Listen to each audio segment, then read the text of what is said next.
Hey guys, everyone. You might think snacks are a modern invention. Pre-packaged, convenient, straight from the supermarket.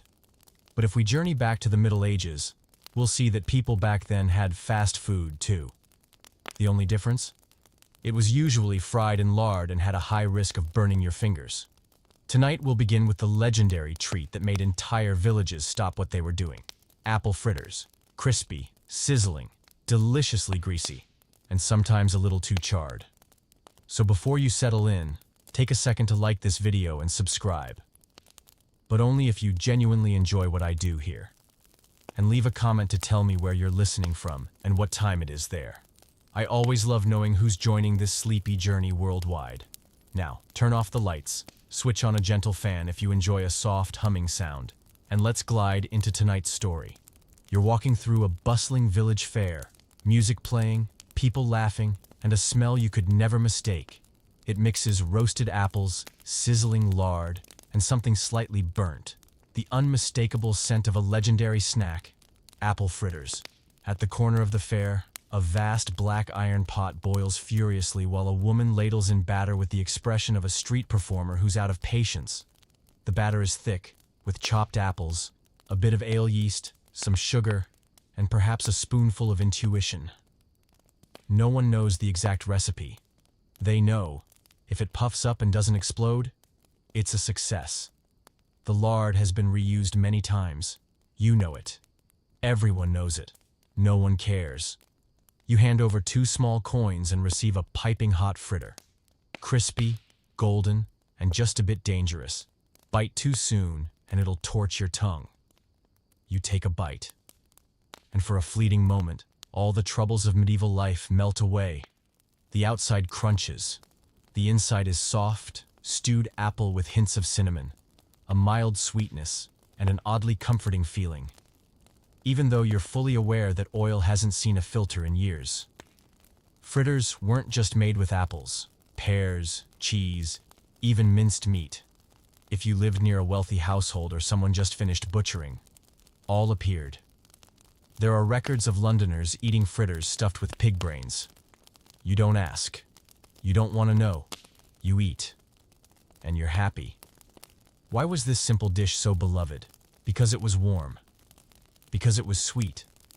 Because it was crunchy and could be eaten with your hands. It could double as a weapon because it wasn't watery porridge or bread so hard. At the fair, fritters were treated like gourmet food. Children fought for the crispiest bits.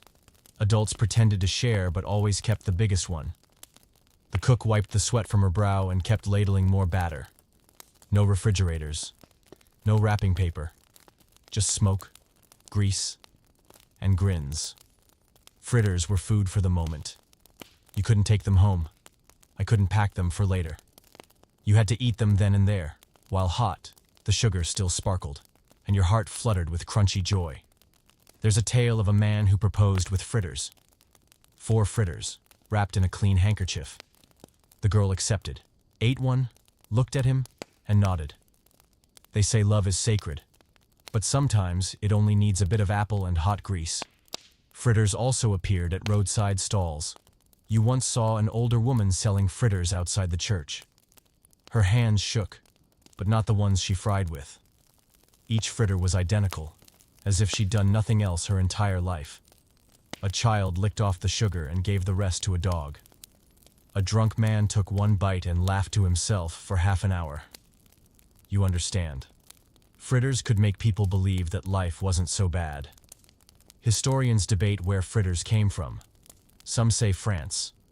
Others argue that anyone with a pan and some oil would eventually think of dropping in the batter.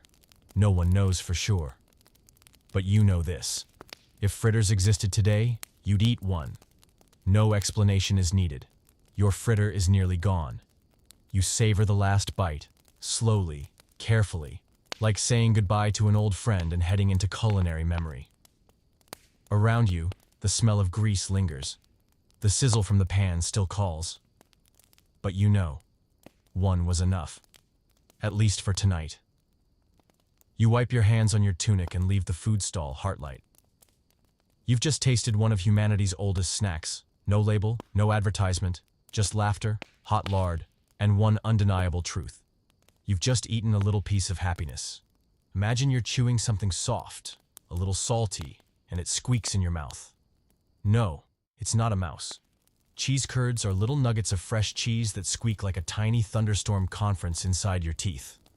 Sounds weird?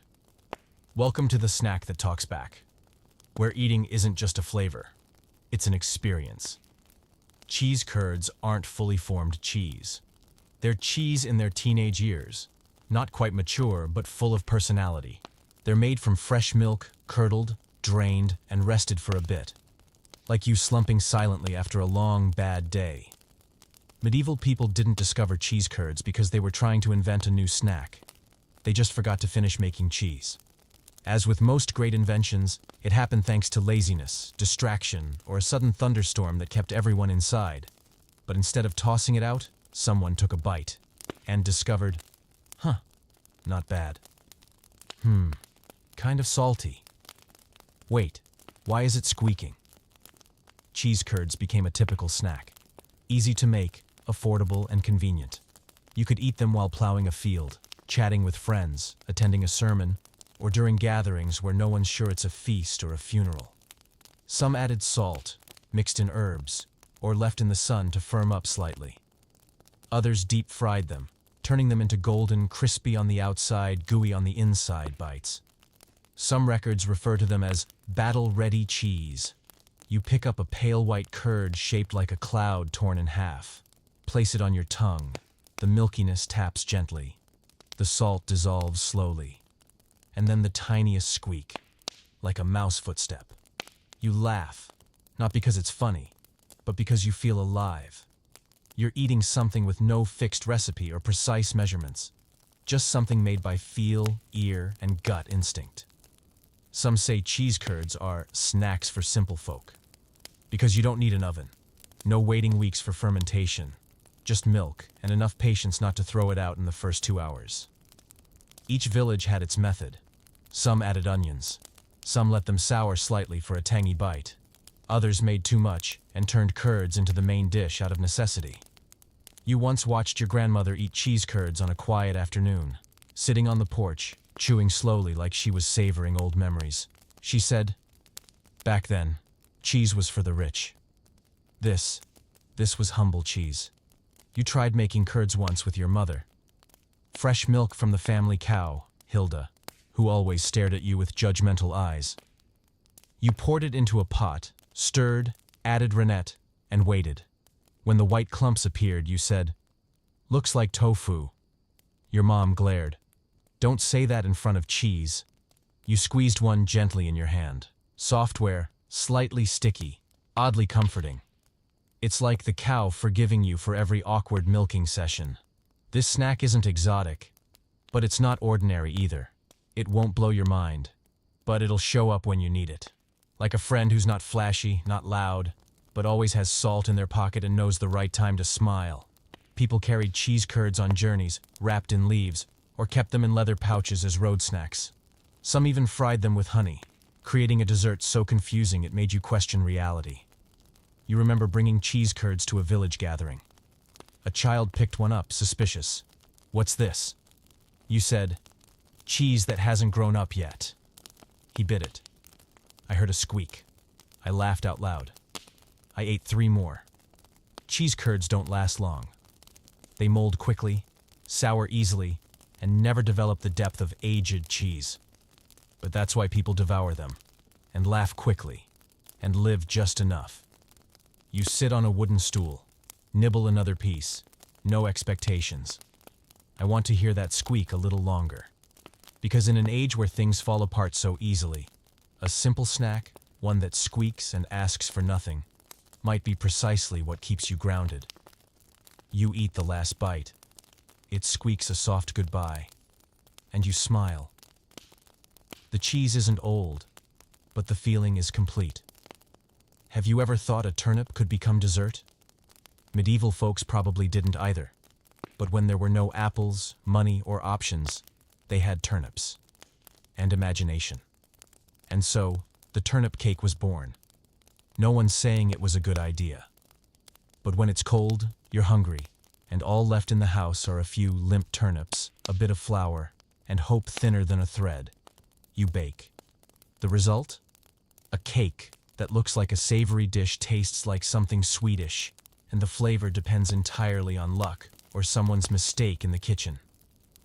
Turnip cake is the perfect example of old-world culinary philosophy. If it's edible, it's food. Not sweet enough? Add honey. Not enough flour? Toss in stale breadcrumbs. Not enough turnip? Well, maybe not today.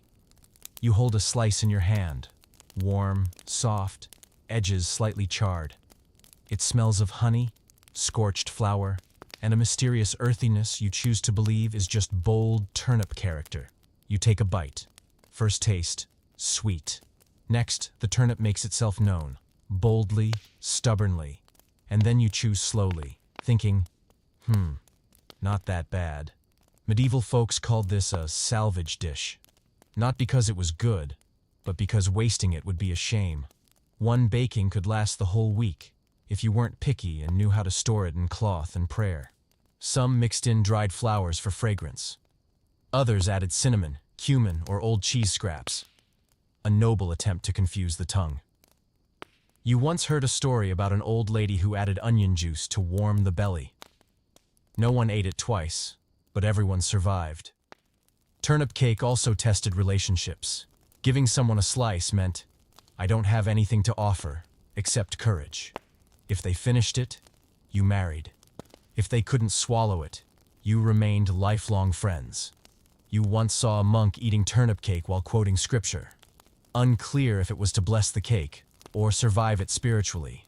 An older woman told you, as a child, I ate so much turnip cake I dreamed I was a turnip. I even dreamed of being roasted. You asked, was it tasty? She smiled and didn't answer. This isn't a dessert to fall in love with. It's one you endure, together. On winter nights, the family sat around the fire, sharing slices. No one praised it. No one complained. They just nodded and chewed slowly. They say you've achieved enlightenment if you can eat turnip cake 3 times without sighing. You tried. First bite, sigh. Second, resignation. Third, pride. And you felt full. Some nobles tried it out of curiosity. One bite in, they called it rustic cuisine, and returned to raisins, goat cheese, and gilded pastries. But a few, oddly, found comfort in it. Because something about this humble cake reminds people of home, of cold evenings, of the murmur around the hearth, of the silence where chewing said everything. You sit on the doorstep, holding half a slice. It's cooled, it's a little stiff, but something keeps you from tossing it. You chew slowly. You reflect. And somehow, you feel warm. Not from the cake, but from the memories baked into that scorched flour and earthy root. The turnip cake was never anyone's first choice. But when nothing else was left, it showed up, quietly, in the corner of the kitchen, whispering, I know I'm not delicious, but I'm here. You eat the last bite, not because you crave it, but because you won't waste it. And as it melts in your mouth, you realize something strange. You don't feel regret. Because in a world of hunger, a cake made from almost nothing gave you something real. Patience, care, and the courage to bite into the unexpected. Some snacks make you excited, some make you laugh. And then there's the meat pasty, the kind of pastry where every bite is a gamble with destiny. No joke. You won't know what's inside until it's already halfway to your stomach. From the outside, harmless. A hand-sized baked pie, crust thick as a knight's shield, edges a little burnt, smelling of meat, onions, and something you'd rather not name.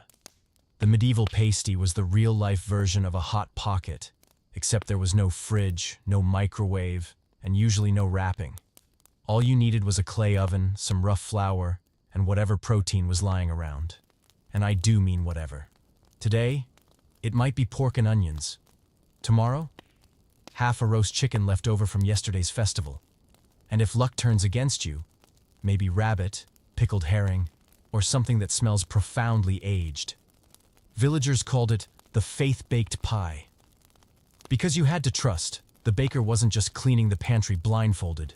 One rainy evening, you were handed a pasty. The person offering it smiled like you'd just won something. It was warm, hefty, and it fits your hand like a breathing brick. You took a bite. Left side, pepper and onion. Right side, seemed like liver. Middle, something chewy and unidentified.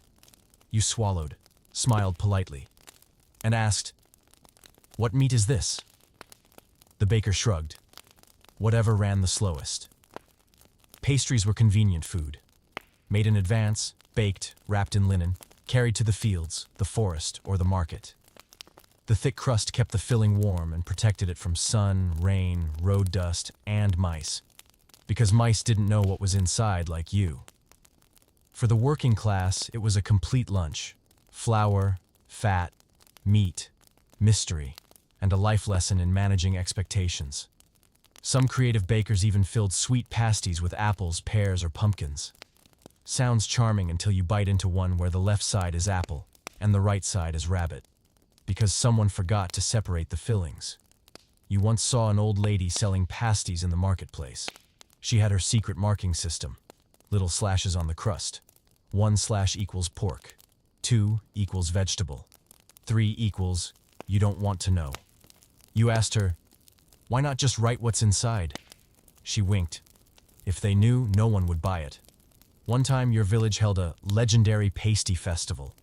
Everyone contributed one ingredient. The result? A pie the size of a newborn's head, filled with 7 kinds of meat, 3 vegetables, 2 fruits, and 1 mystery rock that nobody could explain. The winner was whoever could eat the whole thing without shedding a tear. You only had a small piece, and dreamed that night of being chased by winged turnips. People often say, never judge a pasty by its scent, because you never could, and often shouldn't try. Still, one thing is undeniable. No matter the filling, a warm pie on a cold day is a gift. You hold one in your hand, heat spreading through your fingers, the scent drifting into the damp air. You bite in. Your tongue may be confused, but your stomach is grateful. You once made pastries at home. Your mother taught you. The dough was kneaded with elbows, because hands were busy. The filling? Whatever was available. The oven? A clay box on hot coals. When it came out, it leaned slightly to one side. Some of the filling had leaked out. But the smell? Irresistible. You took a bite. And finally, I understood why, despite the mystery, people loved this dish. It wasn't just food. It was a story and a crust. Each is a tiny book you had to be brave enough to open. Today's chapter might be roast chicken. Tomorrow's, baked turnip. Or whatever your mother found behind the spice jar and thought, still good enough. You sit on the doorstep. Hold half a pasty. Chew slowly. No expectations. Because in this moment, it doesn't matter what's inside. It's warm. It's enough. And sometimes, like life in the Middle Ages, you don't need all the answers in advance. You need to take a bite and hope. Some snacks make you happy. Some make you laugh.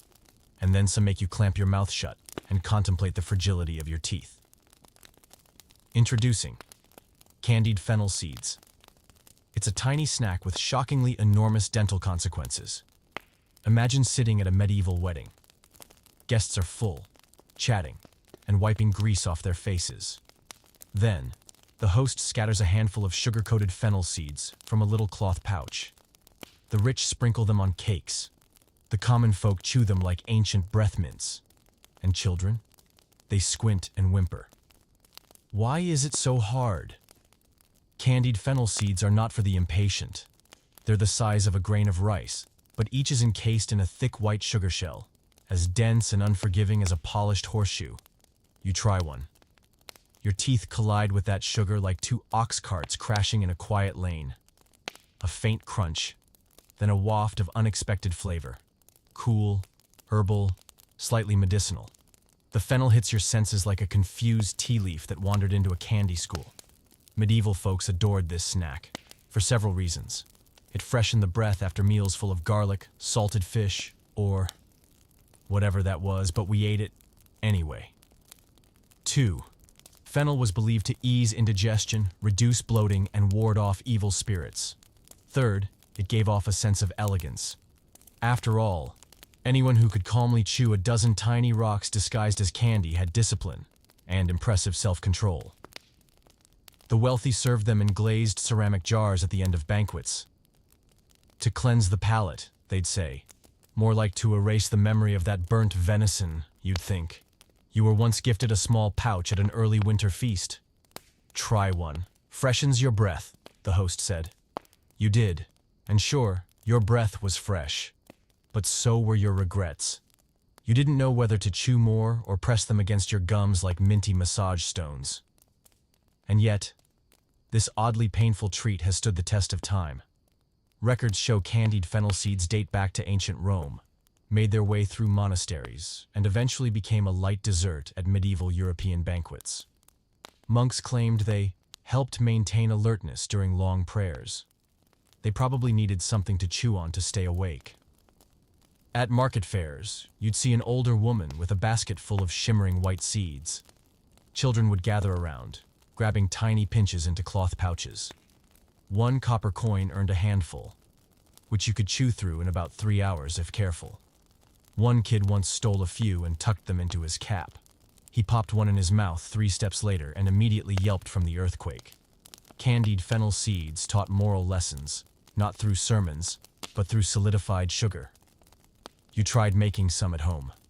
Your mother boiled sugar, stirred gently, and dropped the fennel seeds. As the syrup thickened, she stirred patiently, coating every seed. The kitchen was filled with the scent of herbs and endurance. You asked, "Why don't you make a big batch at once?"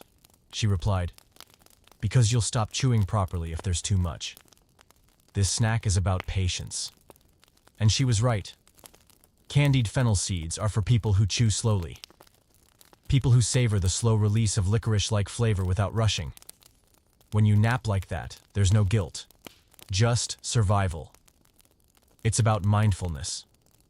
They say, who will stick with you long term? Share some candied fennel seeds. If they are still around after 5 minutes, worth keeping. You look at the small white handful in your palm. No strong scent, no seductive texture. But still, something about it draws you back. You pop another one in. This time, you chew slower. Let the sugar melt. Let the fennel whisper its cool herbal greeting. And you understand, this is not a snack for people in a hurry. It's for those quiet moments when life needs to slow down. You sit alone. Beside you, a bowl of seeds. Ahead, a long day. And you chew. Not to eat, but to be present. Because in a world loud, fast, and overwhelming, a tiny, fragrant, defiant seed like this is worth holding on to. If there's ever been a food that's simultaneously a gift, a weapon, and a substitute for medieval glue, it's this. Honey cake. Sounds cute. In reality, it's stickier than medieval relationships and stricter than canon law. You know you're about to eat honey cake when, 1.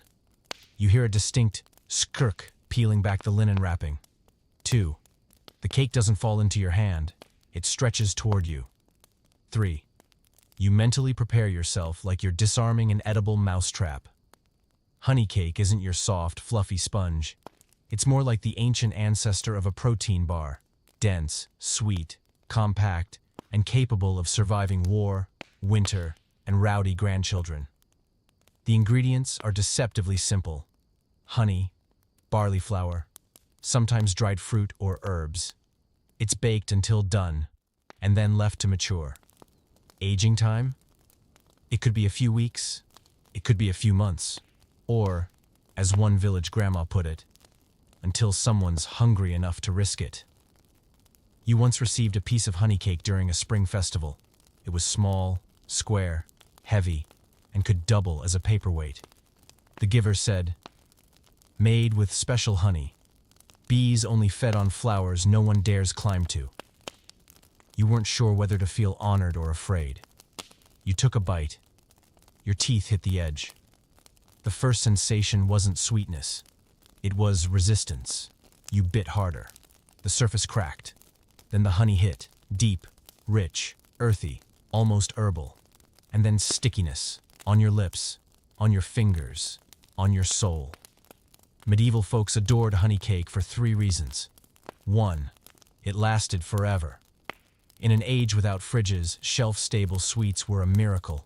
You could hide it under your bed and still eat it a month later, assuming you soaked it in tea first. 2. It was a gift. Sweet things were rare.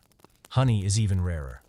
If someone gave you honey cake, it meant affection, respect, or possibly an apology for dumping a bucket of healthy water into your cabbage patch. 3. It filled you up. A piece the size of your palm could sustain you through an entire afternoon in the fields, mainly because it took half an hour to chew and another half to swallow. You once watched a carpenter eat honey cake during his break. He sliced it with a knife. I dipped it in cider. He chewed like he was negotiating with an ex, cautious, resigned, maybe a little bitter. An elderly monk once made a special batch just for the abbey. He added cinnamon, dried lavender, and a splash of red wine. Result? It was said that the aroma was so divine that angels paused to sniff it. The first taster, however, lost a tooth. At a fair, you saw an old woman throw a piece of honey cake at a wall to prove it was done. The wall cracked. The cake held firm. She grinned proudly. Perfect. You've tried making it too. You and your mother stirred thick honey with coarse flour, tossed in some chestnuts, and a spoonful of something she only called secret. Baked it in the hearth, then left it alone, following the ancient method. Forget about it for a week. When you returned, it had set into a sweet little brick. You needed a knife to slice it, a fork to pry it, and some emotional preparation. First bite, dry. The second bite, with herbal tea, was surprisingly comforting. It didn't burst with flavor. It settled. Honey cake isn't a quick snack. It demands time. Time to make. Time to chew. It's time to appreciate. It doesn't make you instantly happy. It just makes you stay. There's a tale of a widow who kept a piece of her wedding honey cake for 20 years. Whenever she felt sad, she'd sniff it. When she was very, very sad, she'd take a bite. After that, she usually forgot what made her sad because she was busy chewing. Now, you're holding a piece. It's stuck to your fingers. You lick them. Sweet, fragrant, slightly dusty, probably from the table, but you let it go. You chew. This time you're not rushing, letting the sweetness bloom, letting the honey bring back memories of summers past, letting the stickiness anchor you to this very moment. Honey cake may not be soft or trendy or exciting, but it makes you still. And sometimes, that's precisely what you need. On a long, windy day when the world offers you nothing sweet, except for this quiet little square that says, I'm here. I'll wait. You're walking through a bustling market fair when suddenly, a warm, nutty aroma sweeps past your nose. It's not bread, not meat. It's the scent of roasted nuts, cooked over charcoal, salted, and served with a pinch of hope. Welcome to the world of roasted nuts, the humble and smug snack, a treat that lifts your spirits and lowers your wallet. Let's start with chestnuts, the classic nut medieval folks called gifts of the forest. Sounds poetic, until you're the one peeling off the charred shell, with hands stained black from soot. Chestnuts are roasted on iron grates over glowing coals. The pop, pop, pop sound is like a chorus of old men chuckling after cider. When the shells crack open, the vendor flips them into a basket, and the smell rolls out like a soft, smoky hug. You grab a hot chestnut, blow on it, and peel it, a task requiring patience and good fingertips. Inside is a pale yellow kernel, soft, creamy, a little sweet. Not overwhelming, but comforting, like a whisper near your ear. Price? Not cheap. If you're a peasant, a small pouch of chestnuts might cost you an entire day's wage. People didn't say, as costly as gold. They said, as costly as October chestnuts. So many turned to hazelnuts or walnuts if they lived near the hills, or even pine nuts, rare, precious, and often stolen by squirrels.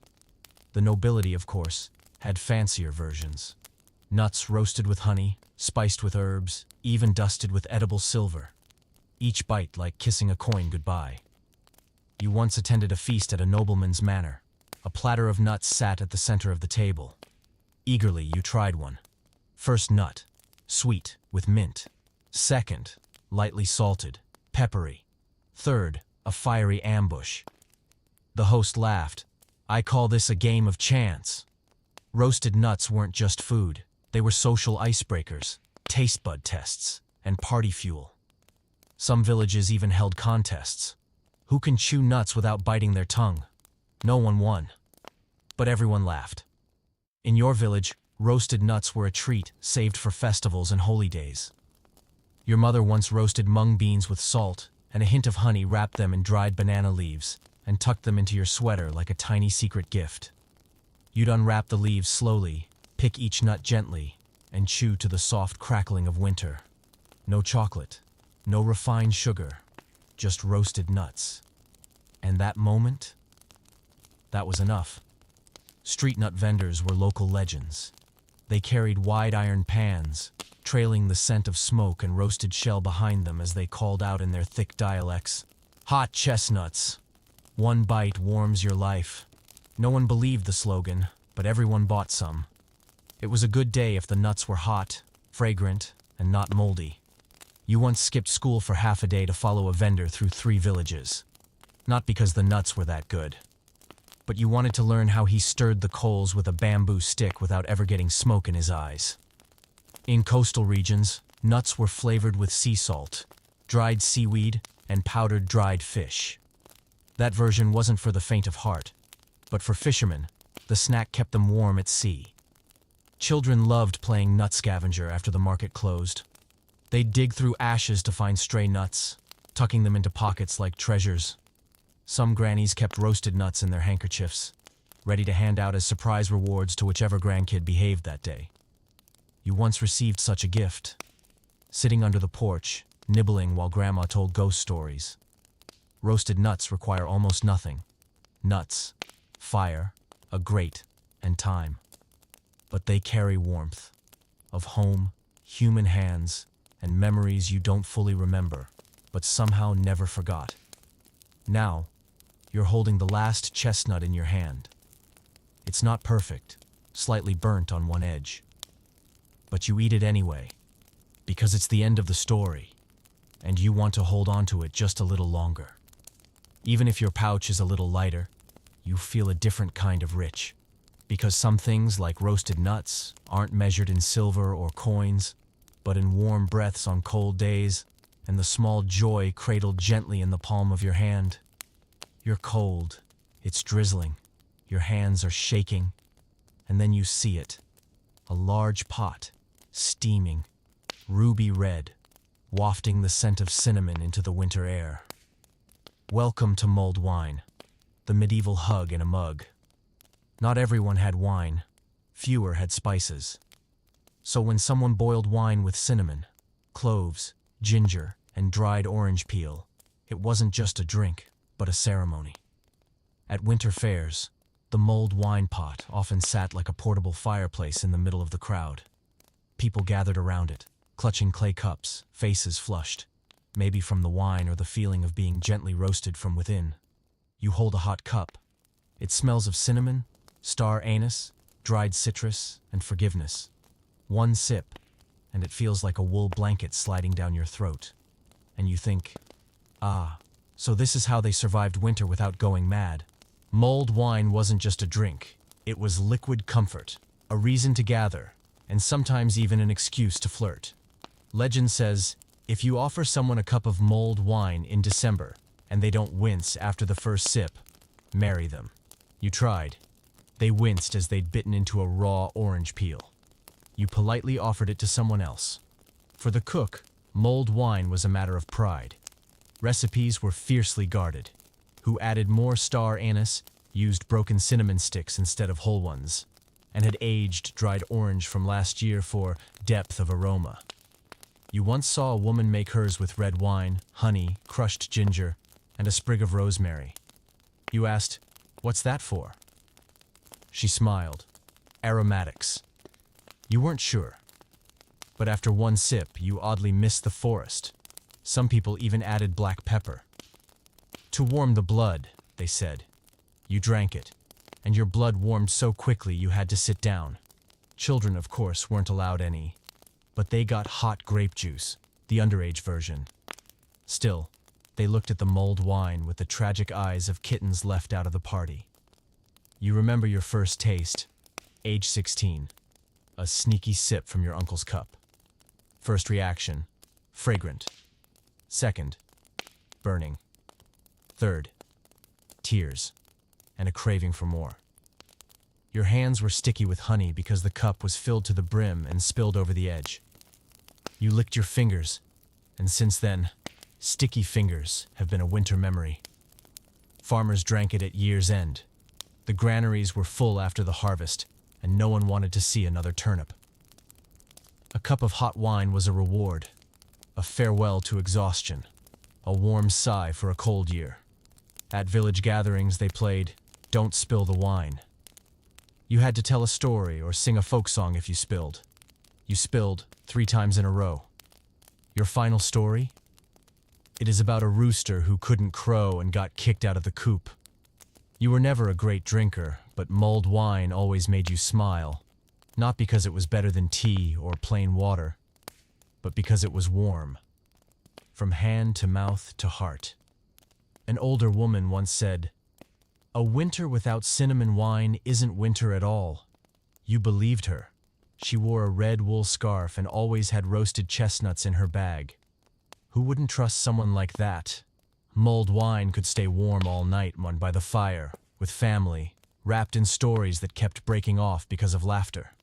When you sip it in the mist, nothing else matters. Just cinnamon, orange, and sticky fingers. Even when the cup is empty, the warmth lingers in your chest, a reminder that the cold hasn't won. It's like a blessing, unspoken but understood. You stare into your empty cup, hands still sticky with honey. You lick your finger, not just for the sweetness, but to hold on a little longer to this feeling. Because it's not just wine, it's winter. It's memory. It's a few minutes of just being and breathing. And somehow you know, tomorrow, the pot will still be there. Still hot, still fragrant, still full of life's simplest, coziest joys in a world full of wind. Sometimes, you don't need a snack that smells divine. You're not asking for sugar, spice, or cinnamon. You want something chewable, break-resistant, long-lasting, and smelling faintly like hard work and real life. Welcome to the world of peasant jerky. This isn't a fancy food, no desiccant packets. There are no expiration dates. Just meat, sliced thin, salted hard, air-dried, maybe smoked, and left alone until hunger shows up and demands action. Jerky could be pork, beef, goat, rabbit, or whatever failed to outrun the farmer that morning. You once heard a story of a family making jerky from sparrows. The husband hunted. The wife chopped. The child chewed one piece for hours and never finished it. Someone once joked, medieval jerky wasn't for eating. It was for surviving the entire winter. And honestly, you believe it. Your first time trying peasant jerky was as a kid. Grandma handed you a piece and said, "Chew this. You'll understand." You chewed, and chewed, and chewed. Your jaw ached, teeth buzzed, and spirit briefly left your body. The first taste was salt. The second is the cold winter wind. The final is pride. Making jerky requires nothing but patience and sunny weather. The meat was sliced thin, or not too thick, depending on the knife's dullness. Then salted, a lot, enough that even an ant passing by would turn around. Then they hung over roof beams, clotheslines, or tree branches, where time and breeze did the rest. There was no standard recipe, only folk wisdom. 1. If the meat turns purple, it's nearly ready. 2. If it scares away flies, it's too salty. 3. If the village dogs ignore it, it's perfect. Jerky didn't spoil, it fossilized. After 3 weeks of wind, a piece of meat was as complex as a roof tile. Bite wrong, and you might eat a piece of tooth with it. But bite just right. It's salty, smoky, and tastes like a triumph. In cold season meals, 1 piece could feed 3. if served with watery porridge and strong belief. No one ate it all at once. They diced, stewed, folded it into dumplings, or just slowly gnawed. That chunk of meat was an edible memory. You remember your father keeping jerky in his coat pocket during long trips. Rain, fields, forest, one bite of meat, and he felt like home was traveling with him. Once you tried making your own. Sliced the meat, salted it, hung it to dry. 3 days later it rained. You brought it down. The color had changed like an oil painting. You considered tossing it, but your cat stole it and lived another 5 years. Villagers had tricks to make jerky softer. Some pounded it with rocks, some soaked it in hot tea, some pre-chewed it for others. You deeply mistrusted that last method. Brave, perhaps. But it's hard to love that meat again. Sometimes the village held jerky chewing contests. Rules: whoever finishes first without a dental emergency wins another piece. The winners were usually the toothless. Peasant jerky was also wartime rations. Soldiers kept a few pieces tucked into leather pouches, chewing so slowly that the meat vanished with each step. No one wrote songs about it. But it fed more lives than most ballads ever could. You're sitting by the fire, holding a piece your mother sliced for you. It's raining outside. The wind whispers across the thatched roof. You bite. Slow. Steady. You feel like your teeth are taking a physical exam.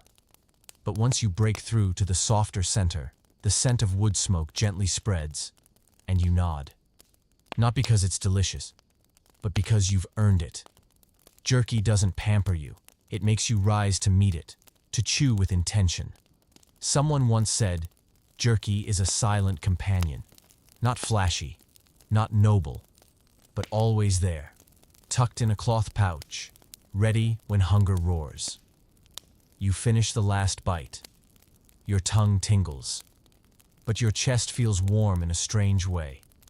Because in a world with no cakes, no cookies, one piece of tough, salty meat, flavored by wind, is the finest snack you could ask for. And you know, this snack isn't for the rush. It's for those bitter days when you sit alone, chewing slowly, remembering those who handed you the simplest legacy: resilience, with a taste of smoke and salt. You know you're out of good food when you look at that stale loaf on the table and think, maybe I can do something with this? And so, you pour beer on it. Yes, welcome to the world of ale-soaked bread, the humble snack that rescues bread older than you. In the Middle Ages, there were no fridges, no Ziploc bags, and no concept of fresh bread daily. So by day 3, 4, or week 2, that rock-hard loaf became the main ingredient in a whole new meal. Bread wasn't thrown away, it was soaked. In water, too bland. In milk, too fancy. In beer, fragrant, cheap, yeasty, and full of stories. The bread would be torn, or if necessary, hammered, into chunks. Then beer was poured over it slowly, like watering sad flowers. No real technique is required, just creativity and strong teeth. You first saw this dish at the village tavern. An older man dunked bread directly into his ale mug. You asked, "What are you doing?" He replied, "Saving two things past their prime." You laughed, then gave it a try. Strangely, it was better than you expected. The crust softened, absorbing the bitter, malty notes of the ale and the woodsy scent from the ceramic mug. You chewed slowly and realized this was a dish for those who knew how to make do. Not everyone liked it. Some said it was too mushy. Some said it wasn't sweet or savory enough. But this was a feast for those who've ever dined on just a mug of beer and a crust of bread. The dish was upgraded in some homes. Bread was lightly toasted before soaking. Old folks liked it that way. At least it started with some structure. Young folks didn't care. They finished it before the bread even had time to go soggy. Some added fried onions, roasted garlic, or scraps of meat. Once, you were invited to try a bowl of special ale bread. You took a bite. First taste, beer. Second, onions. Third, possibly pork fat. You asked, "What did you put in this?" The host replied, "Everything my husband didn't finish in time." It was also a way to share beer. Instead of pouring tiny cups for everyone, the cook would soak a pot of stale bread in ale, stir it up, and invite people to dig in with wooden spoons.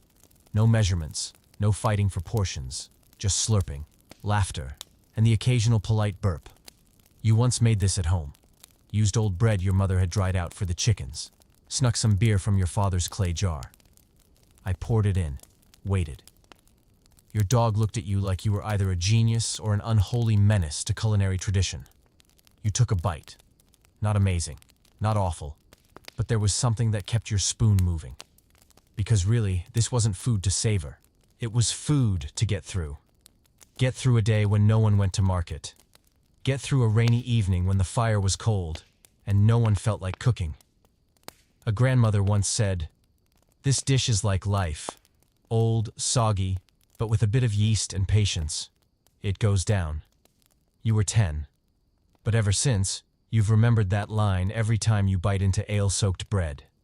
Some believed it could cure colds, not by science, but by steam and faith. Drink hot ale, dip the bread, eat it while it's steaming. If you wake up tomorrow, you're cured. You tried it once, you lived, and you slept 10 hours straight. In some places, the dish became dessert. Add honey and cinnamon, and use dark beer instead of pale. The taste, like fermented porridge, with a gentle hug. You sit in your small kitchen, rain tapping on the roof. In front of you, a bowl of just warm ale-soaked bread. You take a spoonful, inhale deeply, and realize, not every dish needs to be pretty. It just needs to show up. Because sometimes, what you need is something that quietly fills you. No fuss, no garnish, no praise.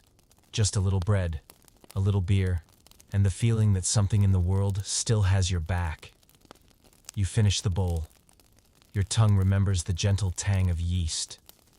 You wipe your mouth with your sleeve, and your heart feels oddly soothed. Because on a day with nothing special, this bowl of soggy old bread and cheap ale still gave you something tangible to call dinner. There's a particular smell that, once it hits the air, everyone knows instantly. Someone's frying pancakes. The sizzling sound, the crisped batter aroma mingling with honey, lard, and a dash of sweet, sticky guilt.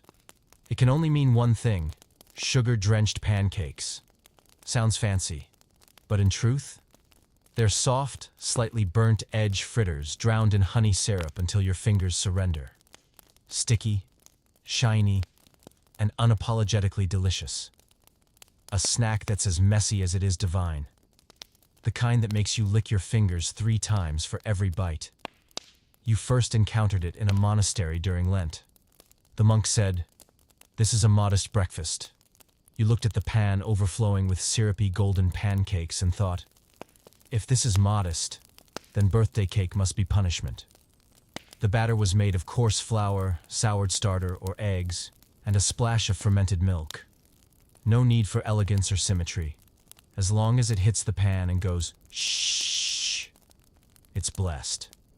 Once fried, the pancakes were stacked, golden, glistening towers of triumph, then bathed slowly in hot syrup, like a sacred ritual.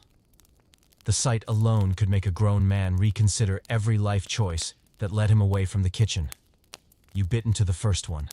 A crisp edge, a soft center, warm grain and lard melting on your tongue, and the syrup? It flooded like a sweet tsunami, clinging to your lips, chin, and childhood memories. This wasn't your sleek store-bought syrup. This was diluted honey, date molasses, or pear concentrate. The liquid gold of ordinary folk. Some jokingly called it the dessert that requires a full-body rinse. No one escaped unscathed. Sticky fingers, syrup on sleeves. Once, even a monk's prayer beads got involved.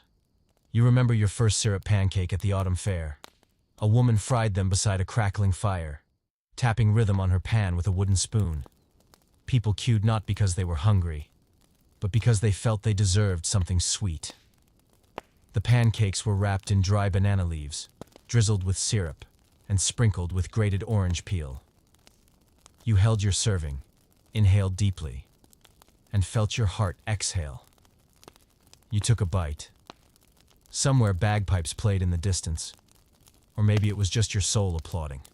Sweet, buttery, hot, utterly joyful. Medieval folks didn't eat this often. Honey was rare. Time to fry, even rarer. So every bite was a celebration. Even if the occasion was just nice weather today. In some monasteries, syrup pancakes were rewarded for copying all 300 pages of scripture.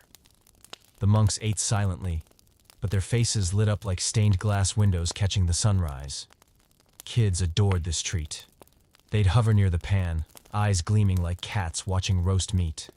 Adults had to warn them, "Don't breathe too close, it sticks." They didn't listen. At least 3 kids went home to each festival with syrup-scented hair for a week. Some say these pancakes cure sadness. You once felt vaguely heartbroken. Maybe a neighbor's cat refused to let you pet it. Your grandmother made you a plate. You finished it and forgot what sadness even tasted like. Syrup pancakes don't fix the world, but they remind you you deserve something warm, sweet, and melting on your tongue. No permission required. You once tried making them at home. The batter was lumpy, the edges burnt, and the syrup slid to one side. Your dad ate 3 anyway, then said, "This takes me back to 1329. You weren't sure he'd lived in 1329, but you were glad it made him smile.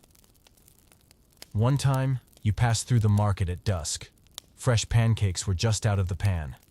You hadn't planned to buy any. But that smell? It tugged your feet toward the stall. You handed over a coin, received your little leaf-wrapped miracle, and your whole day shifted. A syrup pancake doesn't last long.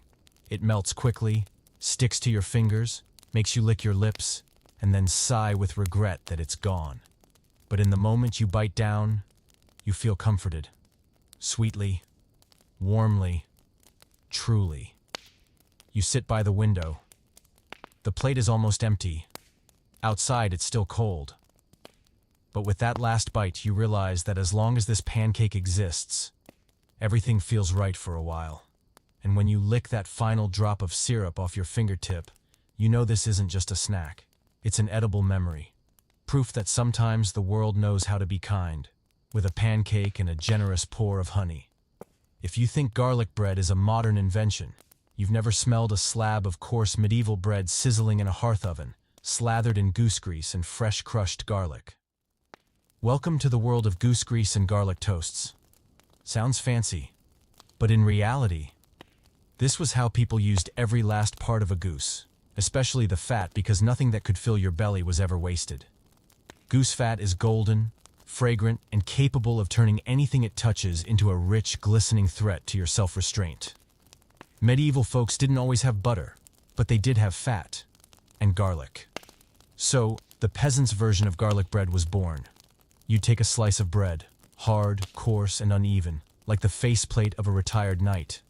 Drizzle hot goose grease over it, spread it evenly, sprinkle on some salt, then chop raw garlic and scatter it on top. Simple, bold, and so aromatic it could wake the entire village. You remember your first bite of this marvel on a cold winter morning. The hearth was cold. The fire is long gone. Your stomach growling. Your mother had a few leftover scraps of bread, some goose fat from yesterday's feast, and one lonely garlic bulb. 3 minutes later, you were sitting on the floor blowing on a fragrant hot slice, and even the family dog stared at you like you were royalty. You took a bite. Crunchy bread, melting fat, and wild garlic spread through your senses like a rebellion. Each bite seemed to say, "I may have no cheese, but I have courage." Not everyone liked it. Some thought the fat was too strong. Some feared the garlic, clinging to your breath like a grudge from a past life. But to the villagers, it was a snack that filled the belly and repelled everything else. They used to say, "Garlic keeps away evil. Goose fat keeps away hunger. Together they keep away nosy neighbors." You once saw an older woman eat one after working the fields. Hands dirty, face glistening with sweat. But when she bit in, she laughed like she'd just won the lottery. You asked, "Aren't you afraid of smelling like garlic?" She said, "Good. No one asks to share." In some regions, This toast became a festival dish, baked again after the fat and garlic were spread and topped with dried herbs like rosemary, thyme, or whatever managed to grow near the forest's edge. Sounds elegant, but really, it was the resurrection. Leftover bread, leftover fat. Garlic sprouting on the windowsill transformed into a warming, overwhelming, and slightly regretful meal. You tried making it once at night. Low fire, old bread, leftover wedding feast goose fat. You added too much garlic, thinking, more means more flavor. Result? The house smelled so intense that the attic mice packed up and moved. You once brought it to a village meeting. Everyone winced, not from disgust, but from desire too strong to safely inhale. This kind of snack you wrapped in leaves and brought to the fields. One slice and your stomach knew it hadn't been forgotten. Some ate it with pickled onions. Others chased it with dark ale, to wash down the garlic and the emotions. You heard of a monk who secretly ate one during Lent. When caught, he bowed his head and said, "The bread smelled too holy. The devil in me stood no chance." Children loved it because they hadn't yet learned shame. They ate, grinned, greasy-faced, their breath so strong it could light a candle. Adults waited for moments when no one planned to kiss them for the next 48 hours. You sat by the fire, holding the final piece. Still warm, still fragrant. Fat dribbling toward the crust's edge. You bit in and sighed, knowing you couldn't hide it in your pocket. The smell would betray you instantly. But you ate it anyway, because this snack didn't ask to be refined. It only asked to be timely and honest. A slice of bread, a bit of leftover grease, a crushed clove of garlic, unfussy, unapologetic. And once it's in your mouth, every complicated meal you've ever known disappears. All you think is, this is enough. And sometimes, in a messy world, enough is the rarest thing you'll ever have. Enough warmth, enough fullness, enough garlic to keep everyone out of your business for the rest of the afternoon. If you think you know pickles, think again. Because you haven't truly lived until you've survived the Middle Ages, where anything not eaten in time was promptly drowned in vinegar. Welcome to Pickled Everything, also known as the culinary world soaked in desperation, with the occasional pleasant surprise. They pickled cucumbers, radishes, onions, apples, pears, eggs, herring, cabbage, and even melon rinds. Not out of love, but necessity. Because if it spoiled, who would chew on anything come winter? You once opened an old crock of pickled something. Inside was what may have once been a radish, now soft, slightly pink, and as emotionally fragile as a breakup letter. You picked up a slice, I bit into it. The sourness exploded. First on your tongue, then deep into your nicest memories. Villagers called this a snack for the patient. It took at least 2 weeks, sometimes 2 months, before you could eat it. And even then, you still braced yourself. The brine? Usually, apple cider vinegar, salt, dried herbs, and a whispered prayer. Some added honey, to calm the rage. No one was sure if it worked, but at least it tasted less like an argument. You remember one village festival with a pickle challenge booth. You approached with the confidence of youth. First bite, pickled white radish, crisp, gently sour, oddly delightful.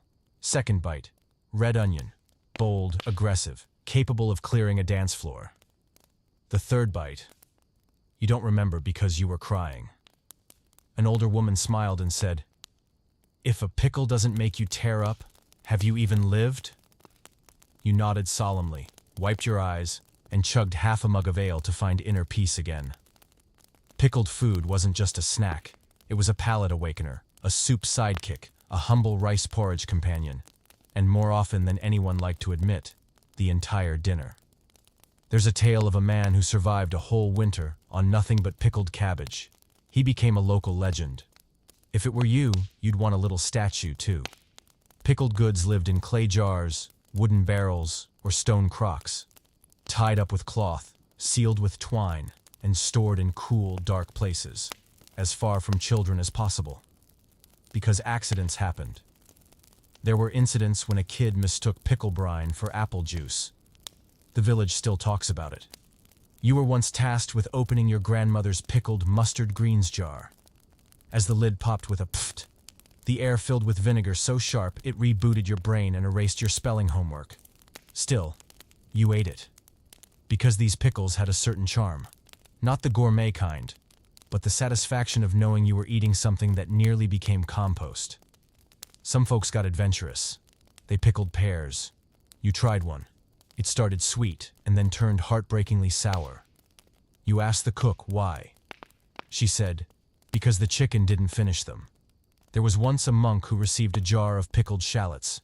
He took one bite, went quiet, and finally whispered, "This flavor clarifies doubt." That jar was kept in the prayer room as a test of spiritual fortitude. One sour bite beside a bowl of bland porridge could make life feel seasoned in winter. Not fancy, just real. You once took a small pickle jar on a forest trip. Just in case, you thought. You ended up using it to repel mosquitoes. Surprisingly effective. Old village women believed pickling preserves food and patience. You sit by the hearth now, opening your mother's jar of pickled onions. The smell rises, not too strong, just enough to tickle your tear ducts. You take a bite. Sour, salty, crunchy, and strangely nostalgic. It's not perfection. It's survival. Pickles don't need to be pretty. They need to be true. And if someone's sitting beside you, flinching after each bite, then laughing, then the food has already become a story. You eat the last piece. Your tongue tingles. Your stomach's not exactly full, but your spirit, somehow, feels fed. Because pickles, in their sour little way, remind you, you're still strong. Still here.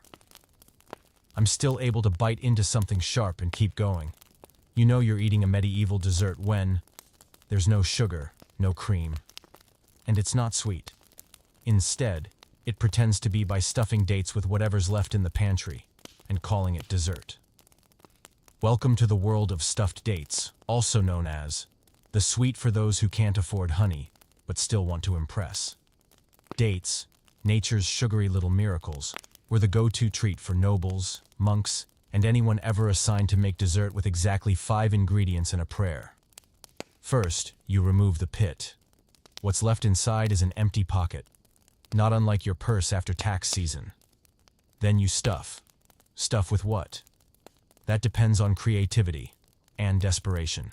It could be almonds, pistachios, stale breadcrumbs, cheese, fresh ginger. One time, you even saw someone stuff them with chives. You asked, "What exactly is this?" The server replied, "A challenge." This dish appeared at formal feasts, arranged on silver platters, or wooden ones depending on the budget, and placed between roasted swan and stewed rabbit with apples. But the dates were always the first to be grabbed. Not because they were the best, but they were small, fancy-looking, and seemed like the kind of thing one should eat if one didn't want to look uncultured. You bit into one. The date skin, chewy, subtly sweet. The filling, nutty, slightly decadent, a touch of cinnamon, and a surprise. Was it cheese? Lard? You didn't ask, you just kept chewing. Sometimes they'd dip them in orange blossom water or dust them with sugar, if the host was generous. If not, they'd serve them plain and let expectation do the heavy lifting. You remember one childhood wedding. There was a plate of stuffed dates at the center of the table. You and the other brave kids each took one. One grinned. "Mine has chestnut." Another grimaced. "Mine's soggy bread." "Yours?" "I think this is ham?" "Yes. Ham." Medieval folks didn't fear creativity. If it fits, it got stuffed. A 14th century cookbook even included a recipe. Stuff dates with soft cheese, sprinkle with black pepper, and dip in warm honey. Serve with light wine and faith. You tried making them once. Your mother handed you a bag of dried dates, a handful of crushed nuts, and a pinch of hard cheese. You carefully removed each pit, stuffed each one, and lined them up on a wooden plate like you were feeding royalty. You took a bite. Not terrible, not great, but made with love. This isn't a dessert for the impatient. You chew slowly. Taste every layer. Rush the bite, and you'll miss the crucial, wait, what is that? Moment. Once, your elderly neighbor brought over a plate of old-school stuffed dates. Inside, sunflower seeds and fresh mint leaves. You took a bite. Cool on the tongue, your soul briefly left your body. You asked, why mint? She winked. Good for digestion. And so you won't eat all of mine. Stuffed dates were usually served with herbal tea or light wine after the main meal. People would nibble while chatting, like a mysterious little flavor puzzle. Some monks called them virtuous sweets. Not addictive, not luxurious, but just enough to make you feel like there was something to look forward to. You sit under the eaves at dusk. In front of you is a small plate of your mother's latest batch.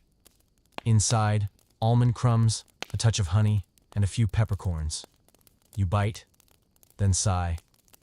Well, at least it's not dried fish. This isn't a treat meant to thrill. It's a reminder that the past knew how to fake fancy, and sometimes do it quite well. You eat the last one. Your fingers are a little sticky. Your breath carries a trace of spice. And you feel something sweet, even though it wasn't that sweet. Because medieval desserts didn't need sugar. Just care, cleverness, and a little loving trickery for the taste buds. Some foods make you feel hungry. Some move you. And some make you worry. Welcome to the world of mystery skewers at the market. The street food equivalent of, just eat it, don't ask. You're at the fairground market. The crowd bustles. Vendors shout. Children dart between stalls. Amid the chaos, you smell something grilling. Savory. Smoky. It's a little burnt, but tempting. You turn and spot a vendor rotating small meat skewers over glowing coals. You ask, what is it? They smile. Say nothing.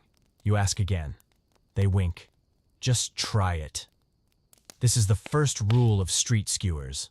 Don't ask, just chew. The meat could be anything. Chicken, rabbit, sparrow, frog, eel, or creatures you didn't know were edible. Chopped small, skewered on a stick, dusted with vague spices, and grilled until recognition is no longer possible. You bite in, tender, stringy. It tastes like chicken if the chicken had trained as a wrestler. You ask hesitantly, is this chicken? The vendor says, close enough. Sometimes the meat is so tough you must tilt your head to get leverage.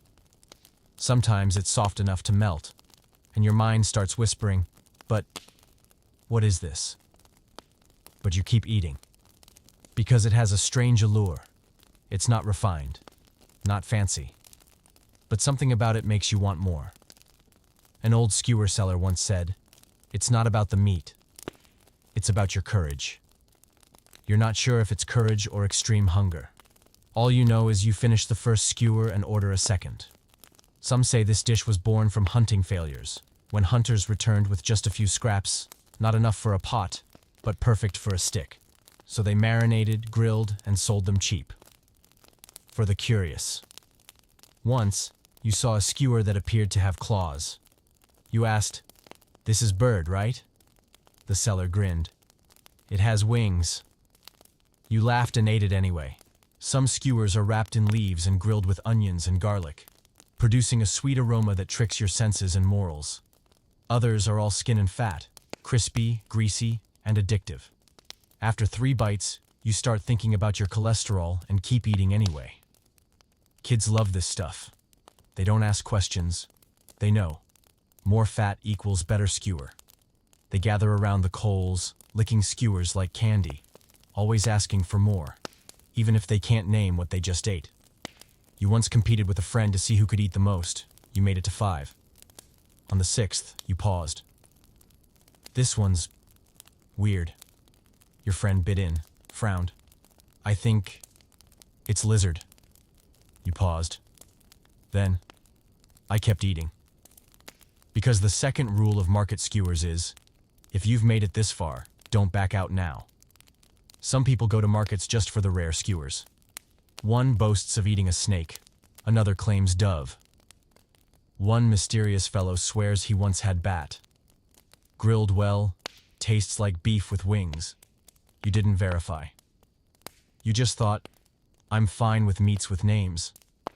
At one festival, there was a mystery skewer booth. You didn't know what you were eating until you bit in. One piece, pork. Another, chicken heart. The final piece, you had no idea. You asked. The vendor replied, a dowry from the forest. You stopped asking. This dish is street life on a stick. Quick, cheap, sometimes risky, but always memorable. Wherever you go, if you smell meat on coals, you know. Someone's about to embark on an oral adventure. You grab a new skewer, hot, juicy, dripping with fat. You bite, then exhale. Feels like rabbit this time. The vendor says, close. Wild rabbit. You nod. You're not sure if that helps. You finish. Lick your fingers. Wrap the stick in cloth and pocket it, because in those days, even skewers weren't to be wasted. You're not full. You're not sure what you ate, but you feel satisfied. It is like finishing a strange, twisty short story that leaves you thinking, I liked that. I think. Mystery skewers are not for the faint of heart. They're a test of bravery, for your stomach, teeth, and willingness to meet any edible creature head on. You know you're about to regret it when someone says, try this. It's made from fresh milk. And you're standing in a medieval market, far from anything resembling a toilet. Congratulations, you're about to enter milk-based sweets' sweet and risky world. Medieval times had no refrigerators, no UHT cartons, no artificial vanilla. Just fresh milk from this morning, boiled with honey, herbs, and a bit of hope. You once saw a vendor pouring milk into a clay pot, adding cinnamon and nutmeg, and stirring the length of a tree branch with a wooden spoon. They said, this is going to be the finest dessert in the region. You asked, what is it exactly? They replied, depends on whether it sets. That's the fun and danger of medieval milk-based desserts. No gelatin, no egg beaters, just fire, courage, and sometimes divine intervention. One typical dish was curd pudding.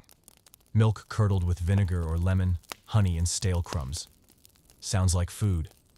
In reality, it looked like a mysterious foam puddle with a hint of dairy. You gave it a try. Lightly sweet, creamy, melted in your mouth. And then a gentle rumble echoed from your stomach. People usually served it at festivals or minor feasts. When you wanted to show off that your household had cows, and when you were willing to trade present joy for future stomach distress. One time you had cinnamon milk pudding at a monastery. It was so good you asked for more. The monk warned, the third serving is rarely blessed. You laughed and learned a valuable lesson about intestinal limits. Not all of them were dangerous. Some were quite good, like milk cooked with rice and dried fruit, a primitive version of rice pudding. You once ate a bowl, warm, spiced with cinnamon, lightly rich, until you discovered that the dried fruit was vinegar-soaked raisins. You asked the vendor, why vinegar? She shrugged. Out of honey. Plus, it keeps you guessing. There was a dish called snow cream. Milk frothed with egg whites and a drop of rose water. Light is like a cloud, but if left out in the sun, it resembles morning fog on past regrets. Kids loved these milk treats, not for the taste, but because they sounded luxurious. We had almond milk pudding last night. It was scorched milk mixed with flour, but it still sounded fancy. You once tried making a milk dessert yourself. Fresh milk and a bit of ginger into a clay pot. You boiled it till it steamed, stirred thoroughly, and the milk split into watery tears and clumpy fate. You still ate it. Because you were medieval, and you'd stirred it for 30 minutes. Someone invented fried milk. Specifically, cook milk with flour, let it set, cut it into cubes, and then deep fry them. Sounds great. It looks like fried fish. Tastes okay. You realize you have just bit into a crispy chunk of scorched dairy. Some recipes used fresh cheese instead of milk. Think of it as medieval ricotta, mixed with honey and crushed nuts, sprinkled with black pepper, served cold. Fancy? Yes. Consequences? Also yes. You had that dish once during a harvest festival. It was hot. The cheese was slightly fermented. You still ate it all because the last bite always tastes better than the first until your stomach disagrees. Old folks often said, milk should never be too trusted. You once thought that was a joke. Until you sat under a tree, clutching your belly, and nodded in quiet understanding. Still, milk was a luxury. Only those with cows, goats, or excellent relationships with milkmaids dared turn it into sweets. So every time you had it, danger aside, it felt special. You sat on the doorstep, holding a small bowl of milk cooked with honey. Lightly fragrant, cinnamon-scented, gently thick. You took a spoonful, closed your eyes, and ran inside because of the aftertaste surprise. Still, you remembered that dessert. Not for the flavor, but for the care. Someone had made that milk for you. Someone had stirred, added spices, and watched for the perfect simmer. And that was sweeter than honey. You finished the last spoonful. Your stomach was a little uneasy, but your heart felt full. Not just with milk, but with gratitude. For those medieval souls who tried to turn something fragile into something lovely. Some foods make you happy, some foods make you hurt. Then, some foods do both at once. Welcome to the world of boiled sweets. The sugar candy was once considered a symbol of joy and a warning sign for future dentists. Can you imagine it? A lump of sugar, boiled until it's hot enough to bond with your soul, then cooled into a citrus-flavored gemstone. These candies were made by boiling sugar, usually honey or molasses, since refined sugar was rarer than dragons, adding peppermint oil, orange zest, herbs, and occasionally a bad idea. The candy maker had to stir constantly, carefully, like an alchemist. Because one wrong move and your sweet treat became a dental disaster. You once saw someone pour the bubbling candy mixture onto a cold stone slab. It hissed, steamed, bubbled, then hardened into a glossy, glassy sheet. Then it was broken up, with knives, hands, or frustration. You held a shard of candy, clear as glass, glowing amber like honey. You tried it. Intensely sweet, a hint of orange, a cool breath of mint. And then, crack. Your teeth filed an official complaint. It's true. Boiled sweets were delicious and dangerous. People used to say, 1 piece, 1 week of memories. Because if it didn't freeze your molars, it would at least glue your lips, your hair, or your dignity. You once heard a tale of an older woman who lost her front tooth biting into ginger candy. She just laughed and popped another one in. You asked, "Aren't you afraid?" She said, "Why?" "These are dentures." You were 12, and learned that courage comes in many forms. Kids adored these, even though they were always warned, "Just suck on it, don't bite." But you know how it goes. Medieval children feared nothing. They bit. They cried. Then they asked for more. Someone once gave you a ginger sweet, no bigger than a fingertip but as fiery as your adolescent soul. You held it in your mouth, sweet and hot, buzzing to your scalp. You asked, "Who made this?" They said, "Someone heartbroken." At big festivals, people would make colorful candy trays infused with rose petals, daisies, and lavender. They looked like jewels. It tasted like hammers, and still disappeared in 30 minutes. Candy wasn't wrapped in plastic or foil. It was usually rolled in clean linen or stuffed into a wool pocket, and when you took it out, you'd pick sheep fuzz off it while eating. There was a folk game. Whoever could keep a candy in their mouth longest without biting it won a prize. You played. You lasted 3 minutes. Then crack. The whole village applauded. You smiled and went looking for a millstone to soak your aching tooth. Grown-ups sometimes hid candy as gifts. In coat pockets, old jars, and even under beds. Not just because they tasted good, but because they were hard to make and easy to lose. You once tried making your own. Boiled honey, added lemon zest, and poured it on the stone. Waited. I broke it into pieces. tasted it. Sweet. Then, a sore throat. Then I realized you'd used lemon peel preserved in salt. Wealthier households added pistachios, nuts, or imported floral essences. They called it court candy. Ordinary folk just watched and dreamed. But you didn't mind, because the candy you had, small, sticky, hard as nails, still held a tiny joy. Something that made you think, yes, sometimes life is sweet. You sat by the hearth, the sky dimming outside, holding the final candy. It was slightly melting. You licked it once, then placed it on your tongue like a tiny gem you'd saved all week. It sweetened slowly, soaked in gently, and when it finally melted away, it left a whisper of a blessing. You made it through another day. And you deserve something sweet. You've probably wondered before, what if I eat the food? And then eat the bowl too? Medieval people didn't just wonder, they did it. Thus, the bread bowl was born. A meal and container in one, leaving no dishes behind, just a few crumbs on your tunic. They took a round, dense loaf of bread, baked tough as a guard's shield, carved out the middle and poured in stew, soup, or anything warm and vaguely pourable. You first met a bread bowl at a roadside inn near the fields. It was cold, your stomach was empty, and the innkeeper said, "Today's special. You can eat it and don't have to wash the bowl." You thought it was a joke until they brought out a loaf the size of a small pot filled with steaming soup. You looked at it, smiled, and exhaled like you just found your soulmate. Like a fortress wall, the outer crust was crisp, dark brown, and sturdy. The inside was soft and warm, absorbent enough to hold soup without collapsing your hopes. You scooped the first spoonful, a bean soup simmered with herbs and a few sprigs of green onion. Rich, slightly salty, ancient, yet comforting. Then, you tore off a piece of the inner wall. Soggy, soup-soaked, bursting with every drop of flavor from within. You chewed, and realized this was the tastiest spoon you'd ever used. Bread bowls aren't for the rush. You eat from the inside out. Once the soup is gone, you start scraping the sides. Then, the bottom.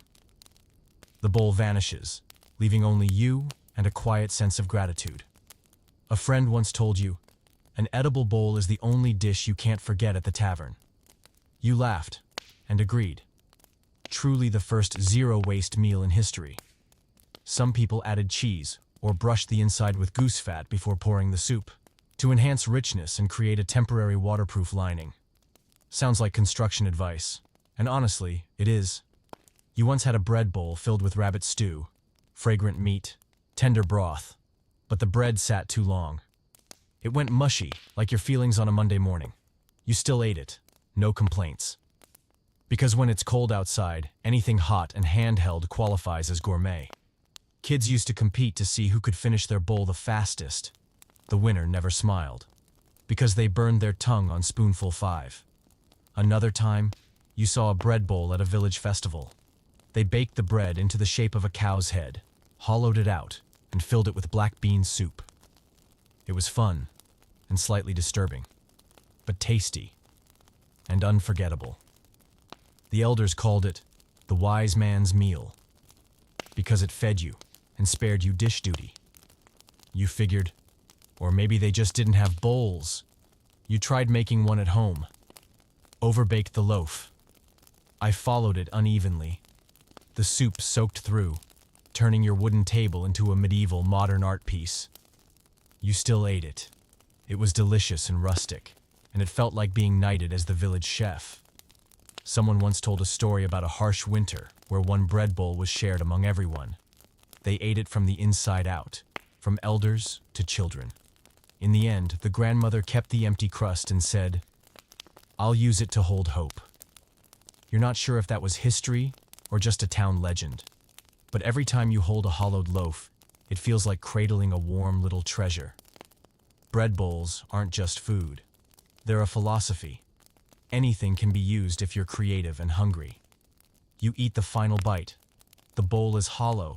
The crust is thin. Your breath smells like soup.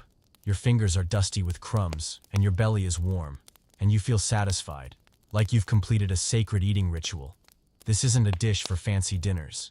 It's for those who smile knowing they need no plates, no cutlery, just a loaf, a ladle of soup, and a little imagination. Because sometimes, the container deserves to be savored just as much as what it holds. You know you're about to make a sweet mistake when you smell hot, melting cheese mingled with browned butter. Then you hear the sizzle, and you can't resist. You move closer, and see. A pan full of fried cheese wheels, round as the August moon. Welcome to fried cheese wheels, the snack of festivals, cold nights, and those willing to abandon all nutritional principles for one bite of pure, soul-deep indulgence. Medieval cheese wasn't like the cheese you know today. No gooey mozzarella, no shredded cheddar. Just soft, fragrant cheese, sometimes a little sharp, always handmade from that morning's milk. They mixed it with breadcrumbs, eggs, a little barley flour, and sometimes a handful of herbs. Shaped into small wheels, perfectly round, palm-sized. Then, it dropped into bubbling pork fat.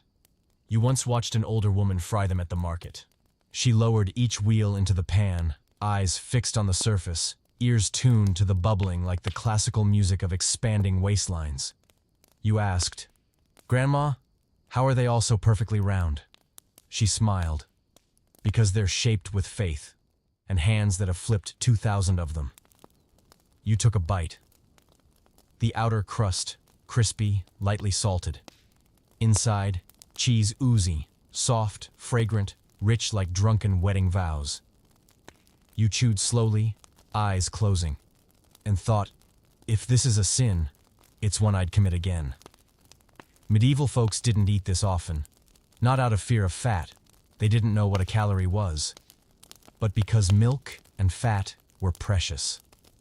Only for special occasions, village fairs, weddings, or when the soul needed a warm hug from the inside. Some ate them with honey. The sweet, salty, fatty combo came together like old poetry, a little offbeat, totally addictive. In some towns, this was a competition dish. If your cheese wheel didn't burst, crack, or stick to the pan, you were crowned Cook of the Week. It's not fancy, but the title came with a ribbon embroidered with a little cheese wheel. You tried making them once. The first one is burnt. Second, exploded. Third, shaped like a map of Italy. Fourth, perfect. You ate it in silence, eyes misty, knowing you'd joined the ranks of those brave enough to risk hot oil in the pursuit of joy. Kids adored them, even knowing they'd be thirsty, greasy, and scolded later. But when fried cheese wheels steamed on a clay tray, their eyes lit up like they'd just seen the divine. You once heard a monk say, "Cheese is the soul of milk. Frying it is the sweetest betrayal." You were invited to the Golden Round Crunch stand at one harvest festival. You read the sign, didn't understand it, and suddenly found yourself at a table with a wooden fork and a mouthful of your third cheese wheel. Some say this food makes people lazy, but you think otherwise. It makes people happy. And in a world full of rain and hardship, a little melty cheese might be the only salvation. You sit by the hearth as autumn rain murmurs outside. In front of you, one last cheese wheel, small, golden, like a gift from a motherly cow's belly. You bite half and let the rest cool slowly, stretching the moment like a warm hug. The cheese melts in your mouth. You lean back and close your eyes, and you know, you've just been hugged by food. You know you're being sweetly deceived when you hold a golden, perfectly round pastry, light as air, only to discover almost nothing inside. Welcome to the world of puffed pastries, dreamlike little puffs that shatter delightfully when bitten and are entirely hollow, like the promises of a lazy minstrel. They're made from flour, lard, and a touch of egg, mixed well, rolled thin, and baked or fried in hot oil. If you're lucky, they puff up like a cheek being pinched. If not, they collapse like your faith after tax season. You first tasted one at a spring fair. An older woman stood behind a fire, flipping dancing puffs in bubbling oil. The smell drifted across 3 nearby stalls. You stepped closer and took a bite. It crunched like the shards of a falling star, and was as empty as your coin pouch afterward. But you didn't feel disappointed, because this wasn't food for fullness, it was food for joy. To hear that crack in your mouth and think, yes, life should be this crispy sometimes. Kids loved them. They'd bite, crumbs scattering everywhere, then gather the bits to keep eating, because even the crumbs were delicious. You once saw a child puff out their cheeks with 2 pastries and shout, "I'm a puffer fish." Everyone laughed. The pastries fell. They picked them up, brushed them off, and kept eating. Because back then, germs were less frightening than wasting food. Some versions were filled with sweet things: honey, crushed almonds, fruit preserves. Others were savory: minced meat, roasted vegetables, nothing at all: hope. You once bit into one expecting to fill. It was empty. You asked, "Wasn't this supposed to have pear jam?" The seller replied, "It does.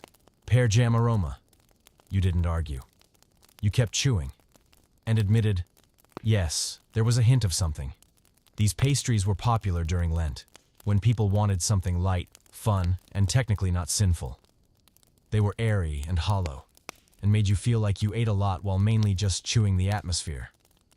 Older people called them liar's cakes, because before eating, they looked perfect. Afterward, deflated. Like a few old classmates you once knew. You tried making them at home, rolled the dough too thick. I fried them and ended up with lumps that looked like knees. Your mother looked over and said, "These aren't puffed pastries. These are anger buns."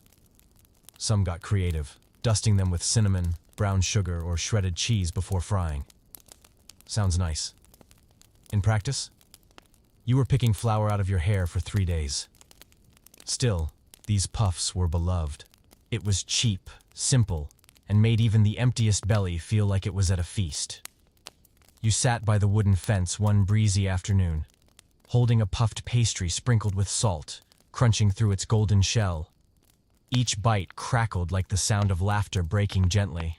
You thought, it might be empty inside, but at least it's honest about it. There was a game, too. Whoever could eat one without it breaking won. No one ever won, because puffed pastries were born to burst from joy. You remember the last time you ate one with your grandmother. She wrapped them in linen, brought them to the yard, and handed them to you and your cousins. Each child got one. You all ate in silence, mouths full, eyes smiling. She watched, then said, "Life is sometimes whole, hollow. As long as it's crispy, it's good." You ate the final crumb. It melted before you could swallow, but the echo of that crunch still lingered in your chest. Because sometimes food doesn't need to be rich or fill your stomach. It just needs to make you feel a little lighter. And puffed pastries, in all their simplicity, do precisely that. You know you're stepping into a culinary adventure when you buy a meat pie for the price of a single egg, and the vendor refuses to tell you what's inside. Welcome to the world of street pie, the medieval street snack that's convenient and delicious and makes you question the very nature of your existence.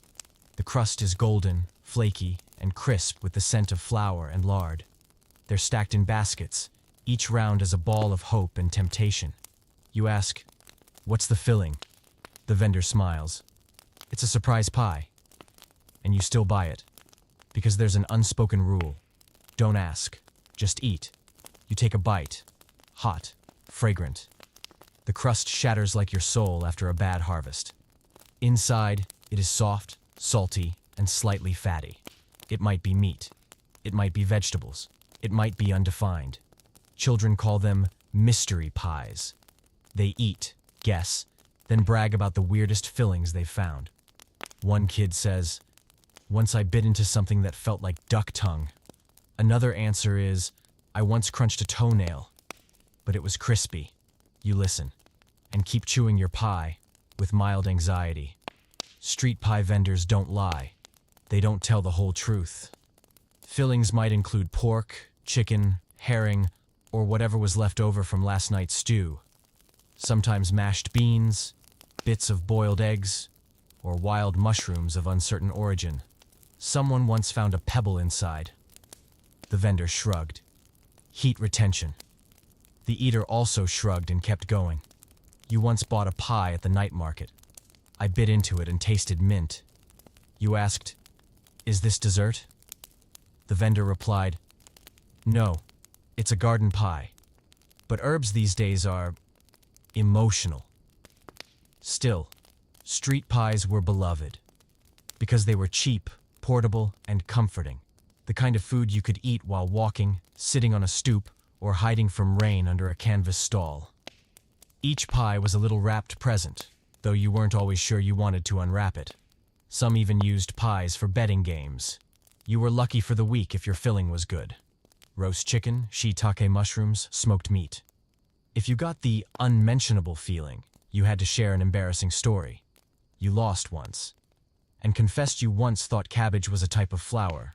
Your friends never let it go, but at least that pie wasn't terrible.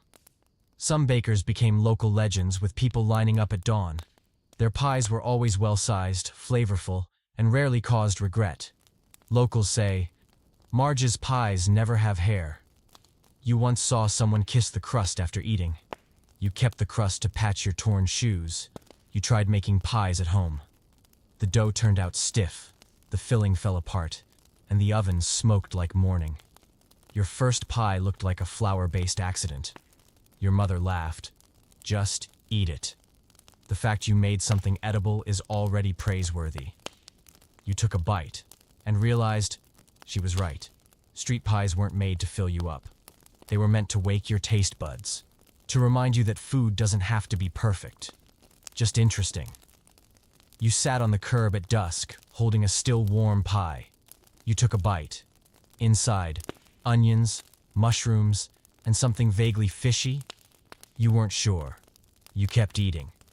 Because some questions are best left to people with medical licenses. You split the last pie with a friend. You bit in at the same time. Your friend paused. "Mine's rabbit." You nodded. "Mine. I think it's beans." You both laughed and realized you don't need the same filling to enjoy the moment. That's the magic of street pies. Unexpected, simple, and sometimes it's tastier when you don't know precisely what you eat. You know you're living the true medieval spirit when your favorite snack is a handful of nuts as hard as river stones and just as emotionally unavailable as a recently dumped minstrel. Welcome to the world of nuts and seeds, a nutritious, portable snack that makes you feel like you're foraging in the forest with squirrels as your competitors. Nuts were primarily eaten in autumn when the trees began to shed, and humans scrambled to collect anything edible before winter struck. You once got assigned to gather chestnuts in the woods. It sounded easy. In reality, thorns stabbed your hands, mud clung to your boots, and the squirrels gave you competitive side-eyes. You found 10 nuts. 3 were hollow.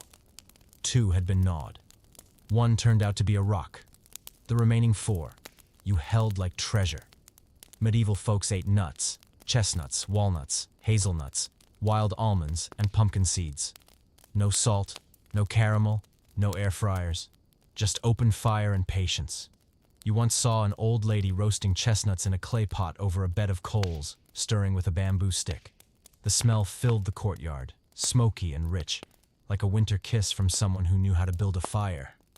You asked, "How long till they're done?" She answered, "When they go pop but don't explode in your face." Some nuts were eaten raw. Others needed to be dried, cracked, sifted, roasted, peeled, like a test of spiritual endurance. You once spent an hour cracking open a walnut. Inside, a tiny worm waved at you. You sighed at the sky. Then, I ate another nut, because at that point, why not? Nuts went everywhere. Farmers packed them in cloth pouches to snack on between plowing. Kids hid them in sleeves to munch during long church prayers. You once shared a handful with a friend. Both of you sat under a tree, chewing slowly, saying nothing. Because some friendships are built on hard shells and meaningful silence. The elders believed nuts sharpened the mind. You once saw a grandfather shelling hazelnuts, solving riddles and weaving baskets, all at once. You asked, "How do you do it?" He smiled. "Strong teeth. Stronger patience. Some used nuts in porridge, bread, and even wild herb stir-fries. But hot, rich, toasty roasted nuts were always the highlight. Some old ladies sprinkled salt, vinegar, or dried herbs on roasted seeds. You once had cinnamon-dusted pumpkin seeds and felt like you were crunching a dessert disguised as gravel. You tried roasting your own at home. I threw nuts in a pan, forgot to stir, and forgot about the fire. 10 minutes later, smoke rose like a distress signal. You opened the lid, ashes of your hope. You ate one, hard, bitter, crunchy like disappointed gravel. Still, you ate 2 more, for the effort and because medieval food wasn't to be wasted. Nuts were gifts too. Lovers gave each other chestnuts as promises of shared winters. You once received a bundle from the neighbor girl, wrapped in linen, with a pressed flower between pages of an old psalm book. You ate, not from hunger, but because you were moved. Nuts were the food of long days and light pockets, of still afternoons, where you sat on the porch, shell in hand, teeth ready. When the nut cracked, you felt rewarded. You remember sitting by the hearth with your father, cracking hazelnuts together. No big talk, just a grown man, a child, and a soft pile of crunchy shells. And you thought, some things are small as nuts, but warm as fire. You hold the last nut, perfectly roasted, dry shell, ready to split. You crack, eat, and feel. This isn't just food, it's a crisp memory. Nuts and seeds, the first food of humankind. Not fancy, not soft, but crunchy and honest. You know you're genuinely in the Middle Ages when something called liquid bread existed. No, it's not a literary metaphor. Welcome to the world of ale cakes, where the line between food and drink is delightfully blurred. Medieval ale wasn't for fun. It was for survival. Well, water might gift you 3 days of diarrhea. Ale? It just made you laugh a little more and nap a little earlier. Then someone had a brilliant idea. If we can drink beer, why not try baking it? And thus, ale cakes were born. Ingredients: flour, ale yeast, some half-spent malt, and a touch of reckless courage. Mix it, shape it into flat rounds, and bake it on hot stones or in a clay oven. You once received such a cake at a village festival. Round, slightly charred at the edges, its boozy scent rising like the ghost of last week's party. You took a bite, dense, earthy, slightly sour, mildly rich. You asked, "Is there beer in this?" The vendor nodded. "And the soul of our last drinking session. Where there's cake, there's thick ale, also known as liquid bread, a drink hearty enough to replace lunch. Perfect for masons, farmers, and anyone too tired to chew. This liquid was made from crushed malt, boiled, left to settle, and briefly fermented. Too thick to be water, too thin to be porridge. It sat somewhere between confusion and comfort. You once tried a cup of liquid bread on a winter morning. The cold was so sharp your breath could write poetry. You took a sip. Warm, malty, hearty enough to make you forget, if only for a moment, that you had to clean the pigsty right after.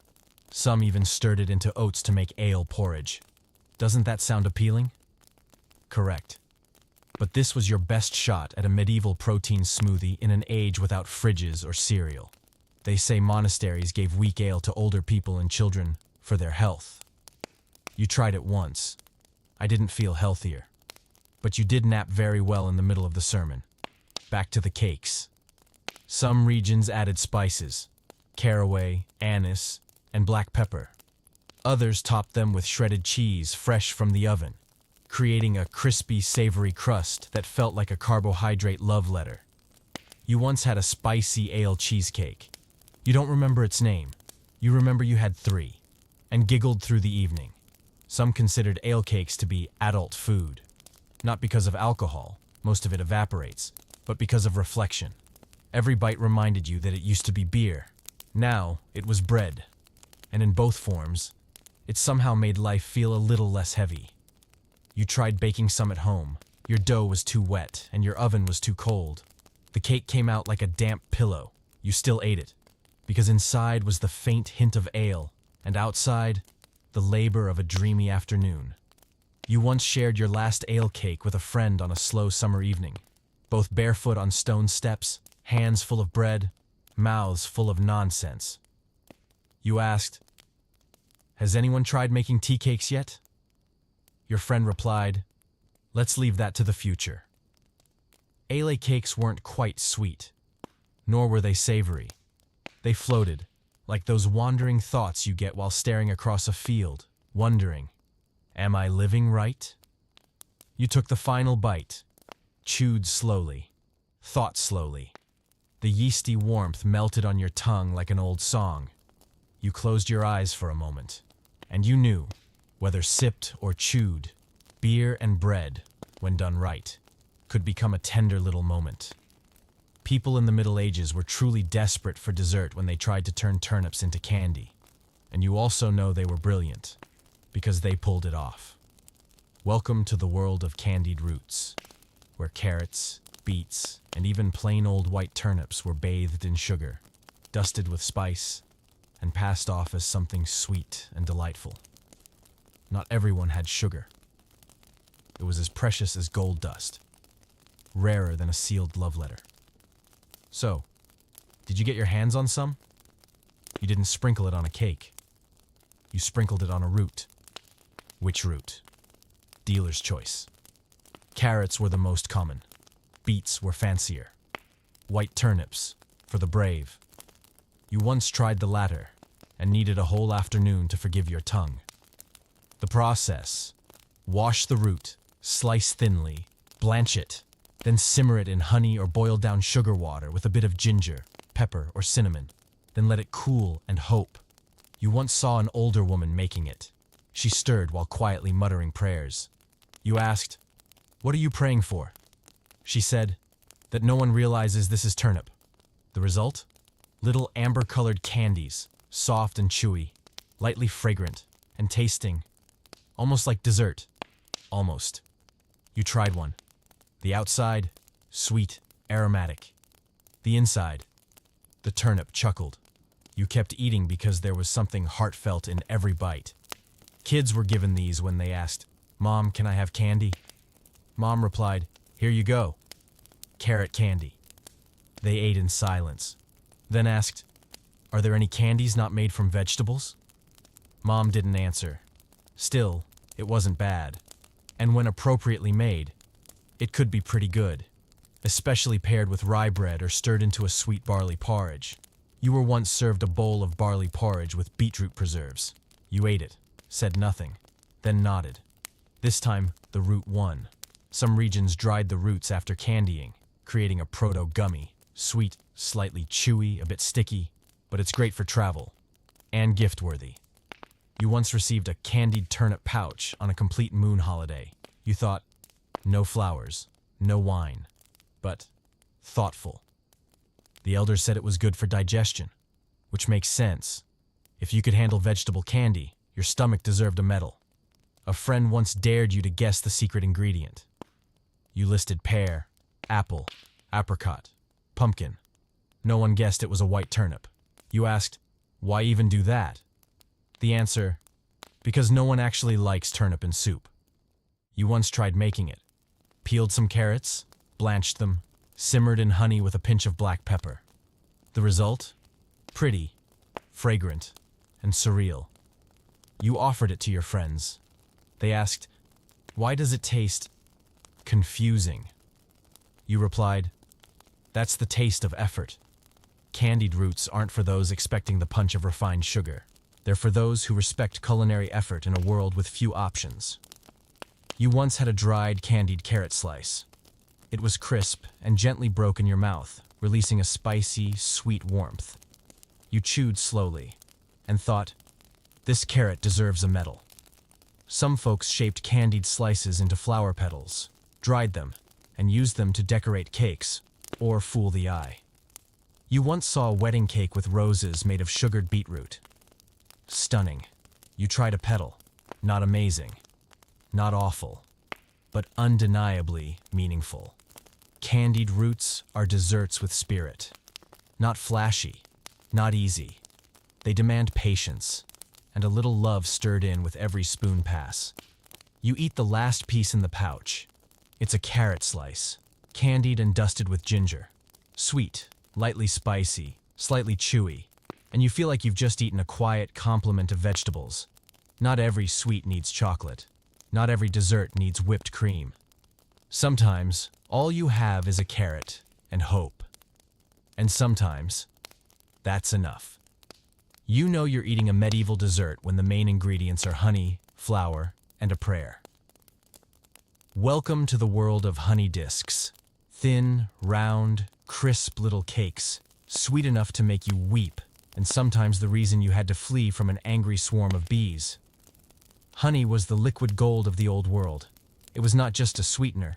It was medicine, cosmetics, and a sacred offering. And it was why some folks tried to keep bees without knowing what bees are. You once saw a farmer proudly lugging home a hive, face beaming, their shirt puffed out like he'd already been stung 5 times. You asked, "Weren't you scared?" He grinned. "They sting me 'cause I'm just too sweet." Then he ate a honey disc and swallowed carefully so his teeth didn't fall out. Honey discs were made by boiling honey until thick and sticky, mixing it with flour or oats, spreading it thinly on a hot stone or cast iron pan, and baking until crisp. No baking powder, no vanilla. Just honey, heat, and the sacrifice of several spoons now stuck in the shape of regret. You took your first bite, crunchy, blisteringly sweet, stuck to your front teeth like it was trying to marry your upper jaw. You tried to pry it loose with your tongue. No luck. Fingers? Made it worse. Eventually, you just smiled with your mouth closed until the candy dissolved. People didn't eat this every day. Honey was reserved for special occasions, weddings, feasts, or moments when someone, child or elderly, needed to be bribed back to happiness. Kids loved these things. They'd take one bite and be speechless for 5 minutes, because their mouths were busy wrestling with the sugar. You once saw a child trying to unstick a piece from their hair. They didn't cry. They just licked their fingers and said, "Still good." Some places added spices or nuts, ginger, pepper, or chopped walnuts, creating a deluxe version. You once had one with a crunchy walnut center. You chewed. Something felt odd. It turns out that wasn't a walnut. You tried making your own. Pour honey into a clay pan. I forgot to stir. It boiled like a kitchen god's fury. You poured it hastily onto the stone. The result? Harder than a knight's shield. You tapped it with a spoon. It rang like marble. You still ate it. Because it was sweet. And because you burned your finger and ruined a spoon. You deserved it. There's a legend that people once wore honey discs as necklaces to give to lovers. Romantic? Sure. Practical? Not really, because of ants. You know the story's true because once you received a honey heart with 3 ants thrown in for free. Honey discs were also used for contests. Whoever could finish a large one without using their hands earned the title Dragon Mouth. You tried. You didn't win. You just earned the title Sweet Loser. Adults sometimes dip them in wine to soften them. You thought that was cheating. But after your 3rd disc, you understood. The wine doesn't just soften the cookie, it softens reality. You once split a honey disc with a friend on your doorstep. The evening was falling, and bees were returning home. You sat, chewing slowly, talking about the harvest and how the neighbor's hen suddenly laid a blue egg. You needed nothing more than the crunch and the scent of honey lingering in the air. Honey discs aren't fancy. No decoration, no garnish. But every piece is the crystallization of effort, and a few stings. You eat the last bite. Your tongue aches a little. Your teeth are a little stuck. But your heart feels like it just heard an old song, sweet and full of memory. Dessert doesn't need to be grand. It just needs to be sweet, in the literal and medieval sense. And sometimes, that's all it takes to believe there's still a place in the world for bees, honey, and humble little round cakes. You know you're no longer living in the modern age when you must wait 6 weeks to eat a single pear. Welcome to the world of preserved fruits, where the fruit isn't eaten fresh and juicy but soaked, spiced, simmered, aired out, and sighed over in long anticipation. The Middle Ages had no refrigerators, and once fruit season passed, congratulations if you didn't preserve it. You'd be eating turnips all winter. The solution? Pickle anything you possibly could. Pears, plums, apples, cherries, raspberries, even orange peels. All could become long-lasting snacks if you had enough patience and a clean jar. You once saw your friend's grandmother preserving pears with cinnamon and cloves in honey syrup. She stirred gently, then sealed the jar as if locking away a state secret. You asked, "When will it be ready?" She smiled. When you forget you ever asked. The process usually took weeks to months. Each day, a little closer. Each week, take a step toward that first bite. Soft, sweet, deeply infused, melting like an apology aged since autumn. You once received a preserved plum soaked in wine. It looked tiny, wrinkled, and unappealing. You took a bite. Your eyes widened. Your mouth paused. You asked, "How is this so good?" They said, "It waited 2 months to be this way." Fruits were preserved in many ways: honey, vinegar, wine, or spiced syrup. Each region and each household had its recipe, and each jar was part science experiment, part emotional commitment. Kids weren't big fans. They couldn't wait. You once saw a child sneak a jar of underaged pickled berries. They bit in and made a lemon face. Then, I kept eating.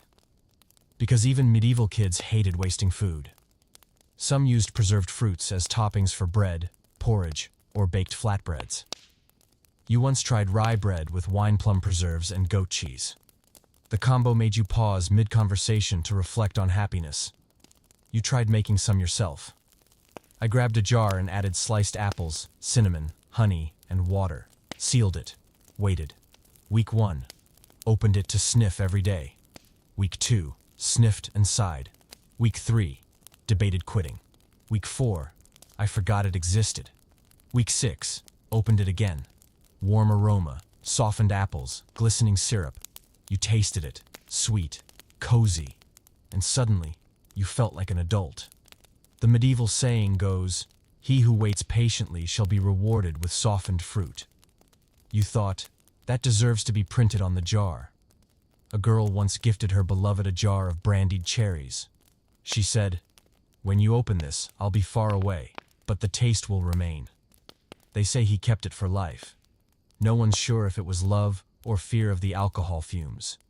You ate the last slice of preserved pear at the harvest feast. It was so tender that you only had to tilt the spoon. Hints of cinnamon, a whisper of honey, and the lingering feeling of a long, stretched-out autumn afternoon. Preserved fruits aren't for instant satisfaction. They're slow, unhurried. They're a lesson in patience. You sit under the eaves, holding a slice of spiced apple. Each layer of flavor unfolds, first sweet, then mildly tart, then the warmth of cinnamon, a trace of ginger heat, and finally, a feeling like finishing a handwritten letter. You exhale and think, maybe the best thing about this treat isn't the first bite, but the time it took to get there. You know you're truly living in the Middle Ages when the idea of going to the market is replaced by wandering through the woods and hoping you don't accidentally eat something poisonous. Welcome to the world of foraged berries, snacks that are delicious, dangerous, and make you constantly ask yourself, am I sure this berry won't kill me? Berries were nature's gift. No planting, no watering, just sharp eyes, fast hands, and a reasonable amount of gambling. You once followed your grandmother to the forest edge to pick berries. She held a basket. You held boundless excitement. She pointed, wild strawberries, safe to eat. Then, sloes, edible, but sour. Then she got serious and pointed to another bush. That one, eat it, and you'll meet your ancestors. You nodded, stored the info, then forgot immediately, and nearly had an unwanted spiritual experience. Wild strawberries were the easiest to pick. Sweet, juicy, ready to eat, or mash into cold porridge. You once ate so many that your tongue turned purple, and your shirt looked like it had lost a brawl with a grape. Raspberries, Delicious but high maintenance. Delicate fruit, thorny branches. You once spent 5 minutes picking one perfect berry, then dropped it and watched it roll down a hill like a lesson in letting go. Blueberries, the blue gold. They grow high and are hard to find, but anyone who scores them gets a day of joy. You once hid a handful in a handkerchief and forgot about it. 3 days later, the cloth had transformed into a smelly abstract painting. Some berries looked tasty, until you tried them. Like that heart-shaped one that turned out to be bitter and astringent and numbed your gums. You asked a local, "What's this one called?" They said, "Reminder. Berry." Medieval kids were expert foragers. They knew which bushes bore ripe fruit, which had snakes, and which were best for skipping school. You once got tricked into eating an unripe wild plum. Your face twisted into a knot. They laughed for an hour. You ran for the nearest stream. Berries were eaten fresh, made into jam, tossed into porridge, or smeared on walls as paint, because not everyone was born to be an artist. You once used berry juice to write a love letter. The recipient said, "Lovely handwriting. Smells great," but the ants read it first. You once got a stomachache from eating a round red berry that looked suspiciously pretty. You asked the village elder. She replied, "That's what the kids call a duckbill." You chuckled weakly and learned a valuable lesson through your digestive tract. The old folks had a saying, "If the birds eat it, so can you." You once saw a bird nibble a berry. You copied it. Then I spent the afternoon squatting under a bush. The bird flew away. You did not. Still, foraged berries were a wonderful treat. No cooking, no recipes. It was just a slow afternoon and clean hands. You once gathered a small pile, brought it home, washed it, and arranged it on a plate. Your family looked and said, "Looks like a squirrel's banquet." You nodded, then ate them all before anyone else could grab one. Some folks made berry wine. You once tasted wild strawberry wine from an old carpenter. It was warm, sand-wheat, and the moon seemed to be laughing by the third sip. You once shared blueberries with your best friend. The two of you sat on a rock, chewing silently, occasionally murmuring, when you hit a sweet one. No words are needed. Just ripe fruit and time that moved slower than usual. Foraged berries weren't the safest snack. They required attention, knowledge, and a pinch of courage. But the reward? A taste that felt real, straight from nature, balanced between risk and delight. You eat the last berry cupped in your hand. It's fragrant, mildly sweet, and a little tangy. You close your eyes and swallow slowly, and you feel nothing tastes better than a perfectly ripe berry when hungry and need a little joy. You know it's a perfect snack when it's used to lure children, comfort older people, and reward well-behaved chickens. Welcome to the world of roasted beans and puffed grains, crispy, crackly, and sounding like the background music of a slow afternoon waiting for the sun to set. Not everyone had sugar. Not everyone had chestnuts. But dried beans and grains? Those were always around, just waiting to be turned into something that goes crunch. You once saw an older woman sitting by a hearth, roasting fava beans in a clay pan. Her hands stirred gently, her eyes half closed like she was reading a silent book. You asked, "Who are you roasting these for, Grandma?" She smiled. For anyone who walks by and smiles. When the beans began to pop tick-tick, it was like tiny bursts of joy. A small but satisfying sound that said, "These beans are no longer leftovers. They're the main attraction now." You tried one. Crunchy shell, softish center, slightly salty. You weren't planning to keep eating. Then you ate 10 more. Then you asked, "Do you sell these?" She replied, "I give them away, but you owe me a story in return." It wasn't just beans. Millet, oats, and even wheat could be roasted, transforming into crunchy surprises that made you say, "Wait, why is this actually delicious?" Someone once gave you a small cloth pouch of mixed roasted grains and a pinch of salt. It rattled gently when shaken, smelled faintly toasty, and when opened, the scent reminded you of something simple: care. Children loved these. Easy to carry, easy to share, didn't melt or attract ants. You once saw a little girl sneak her snack to a baby chick, and the two pecked happily at her palm. Adults used roasted grains in soups or as toppings for porridge, just for that little crunch of joy. You once ate a bowl of oat porridge with roasted beans and thyme. It felt like someone was rubbing your back with a wooden spoon. Some grains even puffed up, early versions of popcorn. You once tried popped barley, puffed just slightly, toasty around the edges, each bite a gentle crackle of small dreams. You tried roasting them at home. I washed the beans, dried them, and tossed them in an iron pan. I forgot to stir. One side burned black, and the other side didn't pop. You tried the burnt ones anyway. They tasted like sweetened charcoal.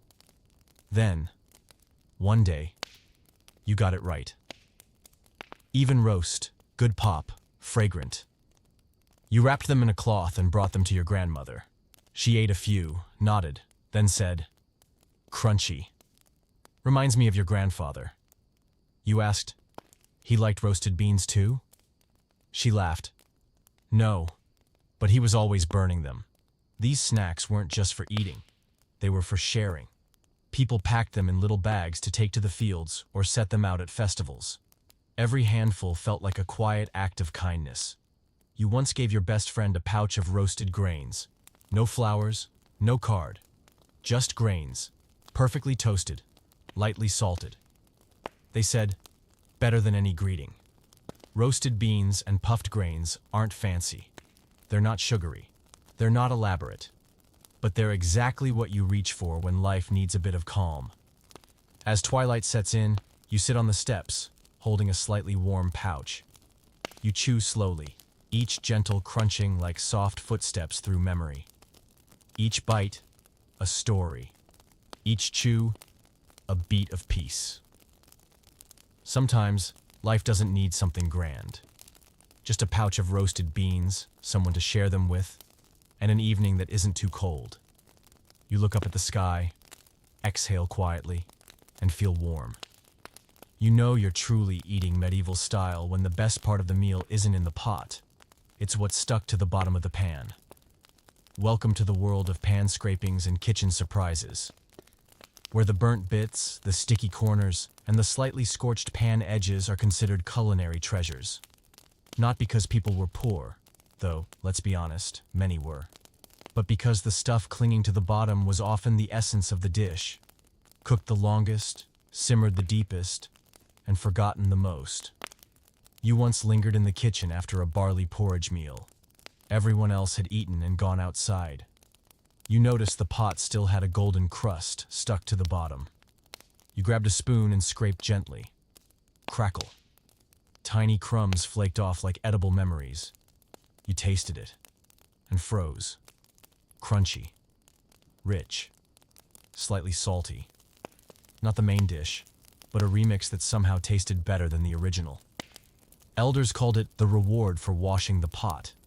Kids called it the crispy stuff at the bottom. You called it, why doesn't anyone sell this in a jar? These golden bits could come from porridge, soup, baked bread, roasted meat, or veggie broth. The part no one scooped, the part that stuck, often tasted like it had been distilled from last year's memories. You once saw an older woman flip over a flatbread pan to chip off the bottom crust. She chewed slowly, like savoring a secret. You asked, "You don't want the top part?" She smiled. The top is the promise.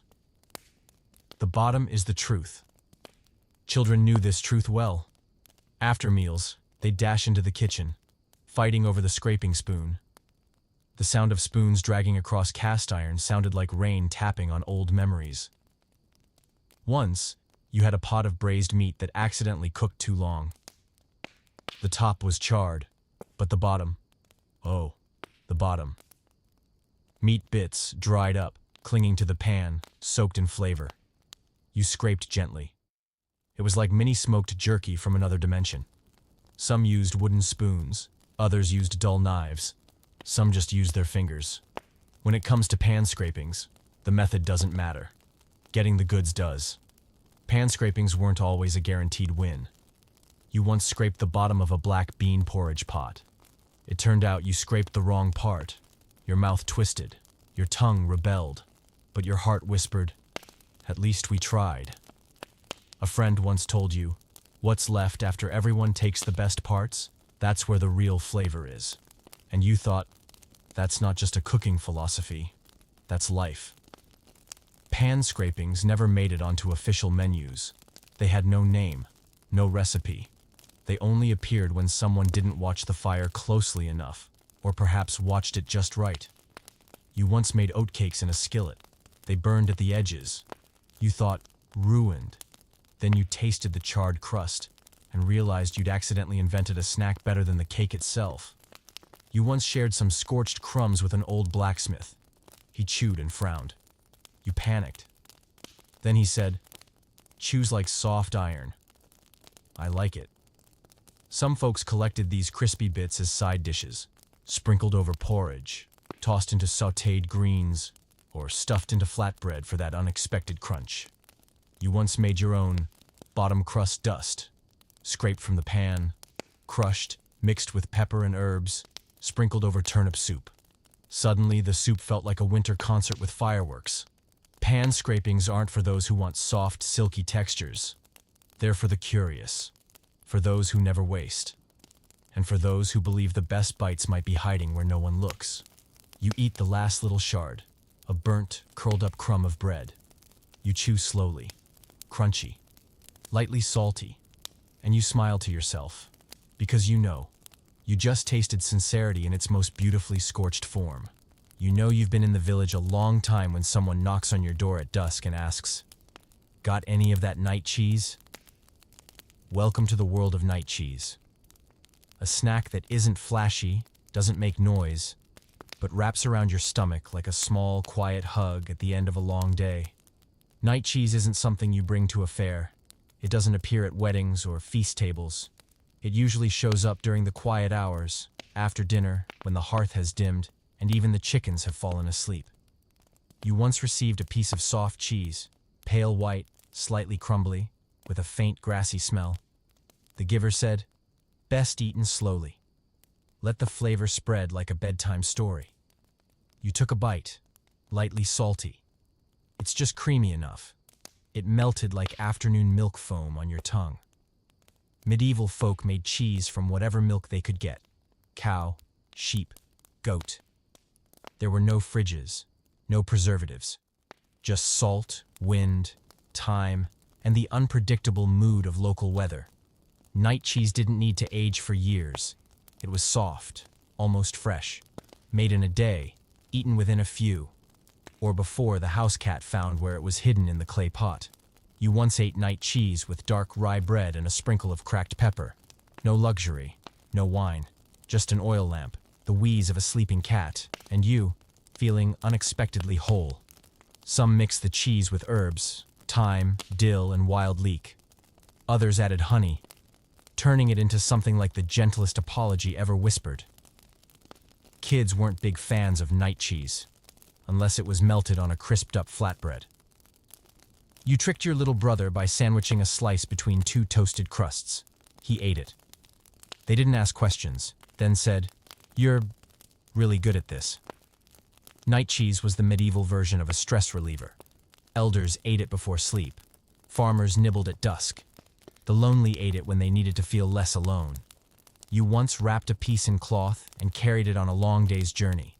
You sat beneath a tree at noon, opened the bundle, and ate half. The rest, you shared with the stranger beside you. No names were exchanged. This cheese didn't need to be sliced elegantly. It was meant to be torn, crumbled, and passed around. You once saw your grandmother break a piece into thirds, giving you and your sister a share. You don't remember the exact taste, just that everyone smiled. Some ate night cheese to remember their fathers. Some said each bite brought back a long-ago autumn night. A chill wind through the doorframe, a soft smell of cheese lingering on old blankets. You take the final bite. No rush, no gulp. letting the salty, gentle richness melt like the last line of a finished tale. You exhale. Glance at the fire, now fading. Night cheese doesn't excite you. It soothes you. And in a world full of noise, that might be the rarest gift of all. And now, when your stomach is full, your mouth has gone quiet, and the story has come to an end, you sit, not because you're hungry, but because you're not quite ready to leave. The fire in the hearth is fading. A breeze whispers outside the window. The tablecloth still holds a few crumbs. The wooden spoon rests, and its work is complete. And you are left alone with yourself and the gentle warmth of those humble little snacks. Simple but full of meaning. You've made it through an entire feast. Not of royal banquets, not of overflowing goblets, but of small bites. Crispy, soft, slightly burnt, sweet just enough, and perfectly, quietly salty. The kinds of food that once lived in cloth pouches, hidden in sleeves, scraped from the corners of old iron pots. And now, all sounds have softened. You sink a little deeper. Blanket pulled across your chest. Eyes closed, with just the hint of a smile still on your lips. There's nothing else you need. Because tonight, you've been filled with story, memory, and one soft slice of night cheese. Sleep well,